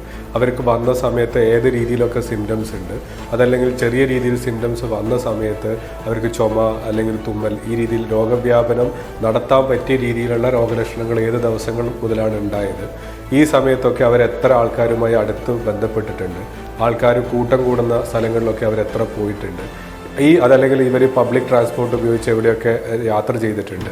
ഈ കാര്യങ്ങളെ പറ്റിയൊക്കെ നമ്മൾ കൃത്യമായ ഒരു ട്രേസ് ചെയ്താൽ മാത്രമേ ഇവരുമായി എത്ര ആൾക്കാർ ബന്ധപ്പെട്ടു എന്ന് നമുക്ക് മനസ്സിലാക്കാൻ പറ്റുള്ളൂ. അത് തീർച്ചയായും വളരെ ബുദ്ധിമുട്ടാണ്. നമുക്ക് നിപ്പയുടെ കാലത്ത് തന്നെ അറിയാം, ആ രോഗി കോഴിക്കോട് മെഡിക്കൽ കോളേജിൽ വന്ന സമയം നമുക്ക് കൃത്യമായി അറിയാമായിരുന്നിട്ട് പോലും നമുക്ക് മുഴുവൻ കോൺടാക്റ്റുകളെയും തുടക്കത്തിൽ കണ്ടുപിടിക്കുക എന്നുള്ളത് വളരെ ബുദ്ധിമുട്ടായിരുന്നു. പിന്നീട് ഓരോ ആൾക്കാരും രോഗലക്ഷണങ്ങളായി ഹോസ്പിറ്റലിൽ അഡ്മിറ്റ് ചെയ്യപ്പെട്ട് രോഗസ്ഥിരീകരണം നടത്തിയ ശേഷം അവരെ നമ്മൾ പിന്നോട്ട് പോയിട്ടാണ് അവർ ഏത് രീതിയിലാണ് ഈ രോഗിയുമായി ആ എമർജൻസി ഡിപ്പാർട്ട്മെൻറ്റിൽ ഉണ്ടായിരുന്നപ്പോഴോ അല്ലെങ്കിൽ CT റൂമിൽ ഉണ്ടായിരുന്നപ്പോഴോ ഒക്കെ ബന്ധപ്പെട്ടു എന്ന് മനസ്സിലാക്കിയത്. അല്ലാതെ CT റൂമിൽ ഈ രോഗി പോയ സമയം നോക്കി ആ സമയത്ത് ആരൊക്കെ ഉണ്ടായിരുന്നു നോക്കി അവരെ മുഴുവൻ കണ്ടുപിടിച്ചിട്ടല്ല. അപ്പോൾ അതേപോലെ തന്നെ ഈ രോഗിയെ ആരൊക്കെയായി ബന്ധപ്പെട്ടു എന്ന് കണ്ടുപിടിച്ച് അത്രയും ഒരു ആൾക്കാരെ പോലും വിട്ടുപോകാത്ത രീതിയിൽ നമുക്ക് കണ്ടുപിടിക്കുക എന്നുള്ളത് തികച്ചും കുറച്ചുകൂടെ ഒരു ദുഷ്കരമായ ഒരു പ്രവൃത്തിയായിരിക്കും. അപ്പോൾ അത് നമുക്ക് പറ്റുന്ന രീതിയിൽ വളരെ എഫക്റ്റീവായിട്ട് ചെയ്യാം. ഇവരുമായി ബന്ധപ്പെട്ടു എന്ന് തോന്നുന്ന ആൾക്കാരൊക്കെ തന്നെ റിപ്പോർട്ട് ചെയ്യുക. അവരിൽ എന്തെങ്കിലും ചെറിയ രോഗലക്ഷണങ്ങൾ കാണുന്നുണ്ടെങ്കിൽ തന്നെ ഉടനെ ടെസ്റ്റ് നടത്തുക. ഇതൊക്കെയാണ് നമുക്ക് ചെയ്യേണ്ടത്. ഇനി വേറെ ഒരു കാര്യം കൂടെ, ഞാൻ നേരത്തെ ഇപ്പോൾ ചോദിച്ച ചോദ്യത്തിൻ്റെ ഒരു കണ്ടിന്യൂസ് ആയിട്ട് നമുക്ക് നിപ്പയുടെ കാര്യത്തിൽ അറിയാം. പേരാമ്പ്രയിൽ നിന്ന് ഒരു രോഗിയിൽ നിന്ന് വന്ന് അയാൾ താലൂക്ക് ഹോസ്പിറ്റലിൽ നിന്നും മെഡിക്കൽ കോളേജിലുമായി ഏകദേശം 15 രോഗികളിലേക്ക് കൊടുത്ത് പിന്നീടാണ് അവരിൽ നിന്ന് വീണ്ടും ഒരു 3 പേരിലേക്ക് പോയത്. അപ്പം നമുക്ക് രോഗം തുടങ്ങിയത് ഒറ്റ പോയിന്റിൽ നിന്നാണ്. അപ്പോൾ ആ രോഗി രണ്ടാമത് പേരാമ്പ്ര വന്നു, അടുത്ത പോയിന്റായി മെഡിക്കൽ കോളേജിൽ വന്നു. അപ്പോൾ എല്ലാം ഒരാളിൽ നിന്നാണ് സംഭവിക്കുന്നത്. അതും നമുക്ക് ഹോസ്പിറ്റലുകളിൽ നിന്ന് മാത്രമാണ് സ്പ്രെഡ് നടന്നിരിക്കുന്നത്. ഇന്ന് സ്ഥിതി മാറിയിരിക്കുന്നു. ഈ ഇറ്റലിയിൽ നിന്ന് വന്ന ആൾക്കാർ തന്നെ പലരുമായി ബന്ധപ്പെട്ടിരിക്കുന്നു. അതേപോലെ തന്നെ എത്ര രാജ്യങ്ങളിൽ നിന്ന് ഇതേപോലെ ആൾക്കാർ നമ്മുടെ കേരളത്തിലേക്കോ ഇന്ത്യയിലേക്കോ വന്നു എന്നുള്ളതിന് നമുക്ക് കൃത്യമായ രേഖകളില്ല. എല്ലാവരും നമ്മൾ സെൽഫ് ഡിക്ലറേഷൻ ചെയ്ത് വന്ന ആൾക്കാരെ മാത്രമേ നമുക്ക് അറിയുള്ളൂ. അല്ലാതെ എത്ര പേര് നമ്മൾ ഈ കാലയളവിൽ ഇറ്റലി, സൗത്ത് കൊറിയ, ഇറാൻ അല്ലെങ്കിൽ ചൈന തുടങ്ങിയ രാജ്യങ്ങളിൽ നിന്ന് വന്നിട്ടുണ്ട്, അവരിലൊക്കെ ആയിട്ട് ബന്ധപ്പെട്ട ആരെങ്കിലും രോഗലക്ഷണം വന്നോ, ഇതൊന്നും നമുക്കറിയില്ല. കാരണം ഇപ്പം തന്നെ നോക്കൂ, നമ്മൾ ഈ 3 പേരിൽ നിന്ന് രോഗം വ്യാപിച്ച ഈ ബാക്കി 8 പേരിൽ എല്ലാവരും സാധാരണ രീതിയിലുള്ള രോഗലക്ഷണങ്ങൾ മാത്രമേ ഉള്ളൂ. ഗുരുതരമായ രോഗലക്ഷണങ്ങൾ ആർക്കും ഇല്ല. അത് തന്നെയാണ് ഇതിനകത്ത് ഏറ്റവും പ്രധാനപ്പെട്ട ആശാവഹമായ കാര്യവും. ഇവർക്കെല്ലാം സാധാരണ രീതിയിലുള്ള ഇൻഫ്ലുവൻസ വൈറസിന്റെ ലക്ഷണങ്ങൾ തന്നെയാണ്, അല്ലെങ്കിൽ COVID-19 ലക്ഷണങ്ങൾ തന്നെയാണ്. പക്ഷേ അതൊന്നും അപകടകരമായ രീതിയിലല്ല. ഈവൻ 80 വയസ്സ് പിന്നിട്ട ഈ 3 പേരുടെ 2 പേരുടെ പിതാക്കന്മാർക്ക്, പിതാവിനും മാതാവിനും പോലും ആ രീതിയിലുള്ള ആശങ്ക ജനിപ്പിക്കുന്ന ഒന്നുമില്ല എന്നതാണ് നമുക്ക് ഏറ്റവും പ്രതീക്ഷ നൽകുന്നതും. ഇവിടെയാണ് നമ്മൾ തുടക്കത്തിൽ ചോദിച്ച ചോദ്യമുള്ളത്. സാർസിനെയും മെഴ്സിനെയും തോൽപ്പിക്കുന്ന പ്രതിരോധ ശേഷിയുള്ള ഒരു ആവറേജ് ഇന്ത്യന് ഈ കൊറോണ വൈറസ് എന്നുള്ളത് അത്ര വലിയ അപകടകരമായി തീരുന്നില്ലെങ്കിൽ ഈ അതീവ ജാഗ്രതയ്ക്കപ്പുറത്തേക്കുള്ള പരിഭ്രാന്തിയുടെ ആവശ്യമുണ്ടോ എന്നുള്ളതാണ്. ഞാനൊരു ചെറിയ ഇടവേളയ്ക്ക് കൂടി പോകുന്നു. ഇടവേളയ്ക്ക് ശേഷം തിരിച്ചു വരുമ്പോൾ എൻകൗണ്ടർ എല്ലാ അതിഥികളിൽ നിന്നും 3 പ്രധാനപ്പെട്ട പ്രിക്കോഷണറി മെഷേഴ്സ്, ഇതിനെ പ്രതിരോധിക്കാൻ ആവശ്യമായ, സാധാരണക്കാരന് ആവശ്യം വേണ്ടുന്ന 3 പ്രധാനപ്പെട്ട മുൻകരുതൽ പോയിന്റുകൾ ഞങ്ങൾക്ക് തരുമെന്നാണ് നമ്മൾ പ്രതീക്ഷിക്കുന്നത്. അത് നമ്മൾ ക്രോഡീകരിക്കാൻ ശ്രമിക്കുകയും ചെയ്യുന്നു. എന്തൊക്കെയാണ് നമ്മൾ ചെയ്യേണ്ടത്? അനൂപ് വാര്യരിൽ തുടങ്ങി എലിസബത്തിലൂടെ, നിതുവിലൂടെയും ഒപ്പം അതിൻ്റെ മനഃശാസ്ത്ര വിഭാഗം ജോണിലൂടെയും നമുക്ക് വരാം. എൻകൗണ്ടർ അവസാന ഘട്ടത്തിൽ പരിശോധിക്കുന്നത് കൊറോണ വൈറസ് വ്യാപനം തടയാൻ സാധാരണക്കാർ സ്വീകരിക്കേണ്ട മാർഗങ്ങൾ എന്തെല്ലാം, അതൊരു കൊറോണ സ്റ്റിഗ്മയാവാതിരിക്കുകയും വേണം ഈ ഘട്ടത്തിൽ എന്ന് ഒരിക്കൽ കൂടി ഓർമ്മിപ്പിക്കുന്നു. ഡോക്ടർ അനൂപ് വാര്യരിലേക്ക്. ഡോക്ടർ അനൂപ് വാര്യർ, നമുക്കൊരു പ്രധാനപ്പെട്ട 3 പോയിന്റ് അങ്ങ് സാധാരണക്കാരായി ഇത് കാണുന്ന പ്രേക്ഷകരോട് നിർദ്ദേശിക്കുകയാണെങ്കിൽ. എന്തായാലും ഒരു അതിജാഗ്രതയിലാണ് സംസ്ഥാനം. What to do next? Okay, അപ്പോൾ ഇതിൽ നമ്മൾ സ്പ്രെഡ്, കമ്മ്യൂണിറ്റി സ്പ്രെഡ് പ്രിവെൻറ്റ് ചെയ്യുക, അതാണ് നമ്മുടെ ഇപ്പോഴത്തെ ഫോക്കസ്. ഇപ്പോൾ അനൂപ് പറഞ്ഞ പോലെ നമ്മൾ ചെറിയ രീതിയിൽ കമ്മ്യൂണിറ്റി സ്പ്രെഡ് എസ്റ്റാബ്ലിഷ് ആയിരിക്കുന്നു. അപ്പോൾ ഇത് ഇനിയും കൂടാതിരിക്കാൻ വേണ്ടി നമ്മൾ എന്താ ചെയ്യുക, അതാണ് ഇപ്പോഴത്തെ നമ്മുടെ ഫോക്കസ്. അപ്പോൾ ഈ ട്രാൻസ്മിഷന് ഒരു 3 പോയിന്റ് പറയുകയാണെങ്കിൽ, ആദ്യത്തെ വെരി ഇമ്പോർട്ടൻറ്റ് പോയിന്റ് എന്ന് വെച്ചാൽ എല്ലാ ചുമയും പനിയും ജലദോഷവും കൊറോണ അല്ല. കൊറോണ ആണെങ്കിൽ പോലും നമുക്കറിയാം 8 ഔട്ട് ഓഫ് 10 ടൈംസ് അത് മൈൽഡാണ്. ഈ മൈൽഡ് ആണെങ്കിൽ പിന്നെയും നമുക്കറിയാം 50 വയസ്സിന് താഴെയുള്ളവർക്കാണെന്നുണ്ടെങ്കിൽ കോംപ്ലിക്കേഷൻ്റെ നിരക്കുകൾ വളരെ റെയറാണ്. അപ്പോൾ ഇങ്ങനെയുള്ളപ്പോൾ എല്ലാ പനിയും ജലദോഷത്തിനും നമ്മൾ ഓടിച്ചെന്ന് ഹെൽത്ത് ഫെസിലിറ്റിയും ആശുപത്രിയും ഹെൽത്ത് സർവീസസിനും പോകരുത്. അപ്പോൾ എല്ലാ പനിയും ചുമയ്ക്കും നമ്മൾ പോയി കഴിഞ്ഞാൽ ഒബ്വിയസ്ലി നമ്മൾ കൂടുതൽ സ്പ്രെഡ് ചെയ്യുകയാണ്, ഹെൽത്ത് സിസ്റ്റത്തിനെ കൂടുതൽ സ്ട്രെസ് ചെയ്യുകയാണ്. നമുക്കവിടെ കൊറോണ വൈറസ് ടെസ്റ്റ് ചെയ്യാനുള്ള ഫെസിലിറ്റീസ് അത്രയ്ക്ക് ഉണ്ടാവില്ല. ചെറിയ പനിയും ജലദോഷത്തിന് എല്ലാവർക്കും കൊറോണ ടെസ്റ്റ് ചെയ്യാൻ പറ്റില്ല. നമ്മൾ നേരത്തെ കണ്ടുപിടിച്ചാൽ ഇതിന് മരുന്ന് പ്രത്യേകിച്ചില്ല. ഇപ്പോൾ അഡ്മിറ്റ് ചെയ്ത ആൾക്കാർക്കെല്ലാം തന്നെ അരുൺ പറഞ്ഞ പോലെ എല്ലാവർക്കും മൈൽഡ് ഇൽനെസ്സേ ഉള്ളൂ, അവർക്ക് ഹോസ്പിറ്റലിൽ ഇരിക്കേണ്ട കാര്യം തന്നെ ഇല്ല. അതുകൊണ്ട് ഹോം ക്വാറന്റൈൻ എന്നുള്ളത് നമ്മൾ കാര്യമായിട്ട് ഫോക്കസ് ചെയ്യണം. How to provide proper home quarantine. So not only asymptomatic, വെച്ചാൽ രോഗലക്ഷണങ്ങൾ ഇല്ലാത്തവർ മാത്രമല്ല, മൈൽഡ് സിംറ്റംസ് ഉള്ള ആൾക്കാരും ഇതുപോലെ ടെസ്റ്റ് ചെയ്യുകയും സ്ക്രീൻ ചെയ്യാൻ അവരും ഹോം ക്വാറന്റൈൻ കൺസിഡർ ചെയ്യണം. അതാണ് ഒരു വളരെ ഒരു important point. 8 out of 10 people are like this, ഈ മൈൽഡ് സിംറ്റംസ് ആണ്. അപ്പോൾ അവർ നമുക്ക് ഈ രീതിയിൽ അത് പ്രിവെൻറ്റ് ചെയ്യാൻ പറ്റുള്ളൂ ട്രാൻസ്മിഷൻ. രണ്ടാമത്തെ പോയിന്റ് എന്ന് വെച്ചാൽ നമുക്ക് ഇതിൻ്റെ മോഡ് ഓഫ് ട്രാൻസ്മിഷൻ നമുക്ക് അറിയാം. ഇത് കൂടുതലും ഡ്രോപ്ലെറ്റ് ബോണാണ്. പിന്നെ ഫോമൈറ്റ് ടു ഫേസ്, നീത്തു നേരത്തെ പറഞ്ഞ പോലെ നമ്മുടെ സർഫേസ് നമ്മൾ തൊട്ട് ആ കൈ നമ്മൾ മുഖത്തോട്, ഈ രീതിയിൽ ഈ 2 ആസ്പെക്റ്റാണ്. അപ്പോൾ നമ്മൾ ഇപ്പോൾ ഡ്രോപ്ലെറ്റ് നമുക്ക് ഒരു കോമൺ പേഴ്സണിന് ചെയ്യാൻ പറ്റിയ ഓവർ ക്രൗഡിങ് അവോയ്ഡ് ചെയ്യുക എന്നുള്ളതാണ്. ഒത്തിരി ക്രൗഡുള്ള സ്ഥലങ്ങളിൽ, ആൾക്കൂട്ടമുള്ള സ്ഥലങ്ങളിൽ മാക്സിമം അവോയ്ഡ് ചെയ്യാൻ ശ്രമിക്കുക എന്നുള്ളതാണ് നമ്മുടെ ഡ്രോപ്ലെറ്റിന് ചെയ്യാൻ പറ്റുക. മാസ്ക് ധരിക്കുക എന്നുള്ളത് ഒരു പ്രാക്ടിക്കൽ സൊല്യൂഷൻ അല്ല. മാസ്കിന് ഒത്തിരി കോംപ്ലിക്കേഷൻസ് ഉണ്ട്. ഏത് സമയത്ത് ധരിക്കണം, എങ്ങനെ ധരിക്കണം, ഊരുമ്പോൾ നമ്മുടെ കയ്യിൽ പറ്റാൻ പാടില്ല, കൈ പറ്റിക്കഴിഞ്ഞാൽ പിന്നെ നമ്മൾ മുഖം തൊടുമ്പോൾ പിന്നെ വരും. അപ്പോൾ അതുപോലെ മാസ്ക് ഒരു റിസ്ക് മാറ്റുന്ന മിറ്റിഗേഷൻ സ്ട്രാറ്റജി അല്ല. സോ അവോയ്ഡൻസ് ആണ് റിസ്ക് മിറ്റിഗേഷൻ സ്ട്രാറ്റജി. സമയപരിമിതി ഉള്ളത് കൊണ്ട് മാത്രം ഈ 2 പോയിന്റ് ഏറ്റവും പ്രധാനപ്പെട്ട പോയിന്റുകളാണ്. ഹോം ക്വാറന്റൈൻ, വീടുകളിൽ സമ്പർക്ക വിലക്കുമായി ഇരിക്കുക എന്നുള്ളതാണ്, എല്ലാത്തിനും ആശുപത്രിയിൽ പോകരുതെന്നുള്ളതും. 2, ഈ പറയുന്ന ഡ്രോപ്ലെറ്റുകൾ പകരുന്ന രീതിയിൽ ആൾക്കൂട്ടങ്ങളിൽ പോകാതിരിക്കുക എന്നുള്ളതുമാണ്. മാസ്ക് ധരിക്കലല്ല ഏറ്റവും പ്രധാനപ്പെട്ട, അതുകൊണ്ട് മാസ്ക് കിട്ടുന്നില്ല എന്നുള്ളത് കൊണ്ട് പരിഭ്രാന്തരാകേണ്ട ആവശ്യമില്ല. അനൂപ് വാര്യർ തന്നെ അത് സാക്ഷ്യപ്പെടുത്തുകയും ചെയ്യുന്നു. നീതു, വളരെ പെട്ടെന്ന് ക്വിക്ക് 2 പോയിന്റ്സ്. ഓക്കെ, ഒന്നാമതായിട്ട് എനിക്ക് പറയാനുള്ളത്, ഇതൊരു പുതിയ വൈറസാണ്. നമുക്ക് മറ്റ് പല കൊറോണ വൈറസുകളെയും അറിയാമെങ്കിലും ഇതൊരു പുതിയ വൈറസാണ്. നമ്മളെല്ലാവരും ഇതിനെക്കുറിച്ച് പഠിച്ചുകൊണ്ടിരിക്കുകയാണ്. ഇതിനെക്കുറിച്ചുള്ള ഇൻഫർമേഷൻ ഇനിയും നമുക്ക് പഠിക്കാനുണ്ട്. ഇപ്പോൾ ഡോക്ടർ അനു പറഞ്ഞ പോലെ 1 വർഷമെങ്കിലും കഴിഞ്ഞാൽ ഇതിനെക്കുറിച്ച് എക്സാക്റ്റായിട്ട് പറയാൻ സാധിക്കുകയുള്ളൂ. ഈ ഒരു സാഹചര്യത്തിൽ നമ്മൾക്ക് ഷുവർ അല്ലാത്ത ഇൻഫർമേഷൻ കൂടുതൽ നമ്മൾ ഈ സോഷ്യൽ മീഡിയയിൽ കൂടെയും മറ്റും ഇത് കൺവേ ചെയ്താൽ ഒരുപാട് കമ്മ്യൂണിക്കേഷൻസ് ഉണ്ടാവാൻ സാധ്യതയുണ്ട്. അത് ഒരുപാട് പേരിലേക്ക് അത് എഫക്റ്റ് ചെയ്യാൻ സാധ്യതയുണ്ട്. നമ്മൾ വിചാരിക്കുന്നതിൽ കൂടുതൽ ഇത് മറ്റുള്ളവരെ എഫക്റ്റ് ചെയ്യാൻ സാധ്യതയുണ്ട്. രണ്ടാമതായിട്ട് എനിക്ക് പറയാനുള്ളത്, ഈ ഇപ്പോൾ നമ്മൾ സംസാരിച്ചതുപോലെ മാസ്കും ഹാൻഡ് സാനിറ്റൈസറും ഒരുപാട് വാങ്ങിച്ചു കൂട്ടാനുള്ളൊരു പ്രവണത പബ്ലിക്കിൻ്റെ ഇടയിൽ കാണുന്നുണ്ട്. ഇവിടെ നമ്മൾ മനസ്സിലാക്കേണ്ട ഒരു കാര്യം, ഒരാൾ ഈ മാസ്കും ഹാൻഡ് സാനിറ്റൈസറും വാങ്ങിച്ച് വീട്ടിൽ വെച്ചത് കൊണ്ട് ഈ ഇൻഫെക്ഷൻ കൺട്രോൾഡ് ആവത്തില്ല. ഇതിൻ്റെ ട്രാൻസ്മിഷൻ റേറ്റ് അത്ര കൂടുതലായതുകൊണ്ട് ഈ മാസ്കും സാനിറ്റൈസറും എൻ്റെ ഒരാൾക്ക് മാത്രമല്ല ഈ കമ്മ്യൂണിറ്റിക്ക് നമുക്ക് എല്ലാവർക്കും അവൈലബിൾ ആക്കിയാലേ ഒരു സ്റ്റേറ്റ് വൈഡ് നേഷൻ വൈഡ് ചിന്തിക്കേണ്ട പ്രധാനപ്പെട്ട വിഷയമാണ്. എലിസബത്ത്, നമുക്ക് 30 സെക്കൻഡ്സ് മാത്രമേ ഉള്ളൂ. ഒരു ക്വിക്ക് പോയിന്റ്, സിംഗിൾ പോയിന്റ്. ജനറലായിട്ട് പറഞ്ഞാൽ സിമ്പിളായിട്ടുള്ള ജലദോഷപ്പനി സിമ്പിളായിട്ട് തന്നെ അത് സാധാരണ ജലദോഷപ്പനി പോലെ മാറും. പക്ഷേ സിവിയർ ആയിട്ടുള്ള സിംറ്റംസ്, അതായത് ശ്വാസമുട്ടൽ വരിക, നമുക്ക് ആൾക്ക് വയ്യാണ്ടാവുക, സിക്കാവുക, അങ്ങനെയുള്ള സമയത്ത് ഹോസ്പിറ്റലിൽ ഡോക്ടറുമായിട്ട് പോയി അത് പരിശോധിച്ച് എന്താണെന്ന് വെച്ചാൽ എന്ത് ഇൻഫെക്ഷൻ ആണെങ്കിലും വ്യക്തമാണ്. ഡോക്ടർ ജോൺ, ഒറ്റവരിയിൽ നമുക്ക് ഈ സ്റ്റിഗ്മ അകറ്റാൻ മനഃശാസ്ത്രപരമായ ഒരു സമീപനം. ഈസ്റ്ററിന് മുമ്പും വലിയ പെരുന്നാളിന് മുമ്പും നോയമ്പെടുക്കുന്ന പോലെയോ അല്ലെങ്കിൽ ശബരിമലയ്ക്ക് പോകുമ്പം വൃതാനുഷ്ഠാനം ചെയ്യുന്ന പോലെയോ ഒരു സ്പിരിറ്റിൽ പരോപകാരാർത്ഥം ചെയ്യുന്ന ഒരു പ്രവൃത്തിയാണ് ക്വാറന്റൈനും ഐസൊലേഷനും എന്ന് മനസ്സിലാക്കുക. കോവിഡിനെ ഒരു സ്റ്റിഗ്മയാക്കി കണക്കാക്കാതെ ഇതൊരു സാധാരണ ഇൻഫ്ലുവൻസ് തന്നെയാണ്. വ്യാപനത്തിൻ്റെ തോത് വെച്ച് നോക്കുമ്പം നമ്മളെല്ലാവരും ജാഗ്രത പുലർത്തണം, കൂട്ടായി പ്രവർത്തിക്കണമെന്നുള്ള ഉത്തരവാദിത്തത്തോടെ പ്രവർത്തിക്കുക. I appreciate Dr. John. That's a wonderful wind up. ഇതൊരു വ്രതകാലം എന്ന രീതിയിൽ നമുക്കതിനെ കണക്കാക്കിക്കൊണ്ട് അവസാനിപ്പിക്കാം. വലിയ രീതിയിലുള്ള ഒരു പാനിക് ആവേണ്ട കാര്യമില്ല എന്ന് തന്നെയാണ് ഡോക്ടർ ജോൺ പറഞ്ഞത്. Appreciate that. ഈ ചർച്ചയിൽ 1.5 മണിക്കൂറോളം നീണ്ട കൊറോണയുടെ വിവിധ മേഖലകളെ സ്പർശിച്ചു പോയി ചർച്ചയിൽ ഞങ്ങൾക്കൊപ്പം പങ്കെടുത്ത് എല്ലാ അതിഥികൾക്കും ഒറ്റ വാക്കിൽ നന്ദി അറിയിക്കുകയും ചെയ്യുന്നു. ഡോക്ടർ ജോൺ പറഞ്ഞത് ഓർമ്മയില്ലേ, പാനിക് ആവരുത്, ഒരു വ്രതകാലം പോലെ നമുക്ക് ഒരുമിച്ച് നിന്ന് നേരിടാം. എൻകൗണ്ടർ അവസാനിക്കുന്നു. Good night.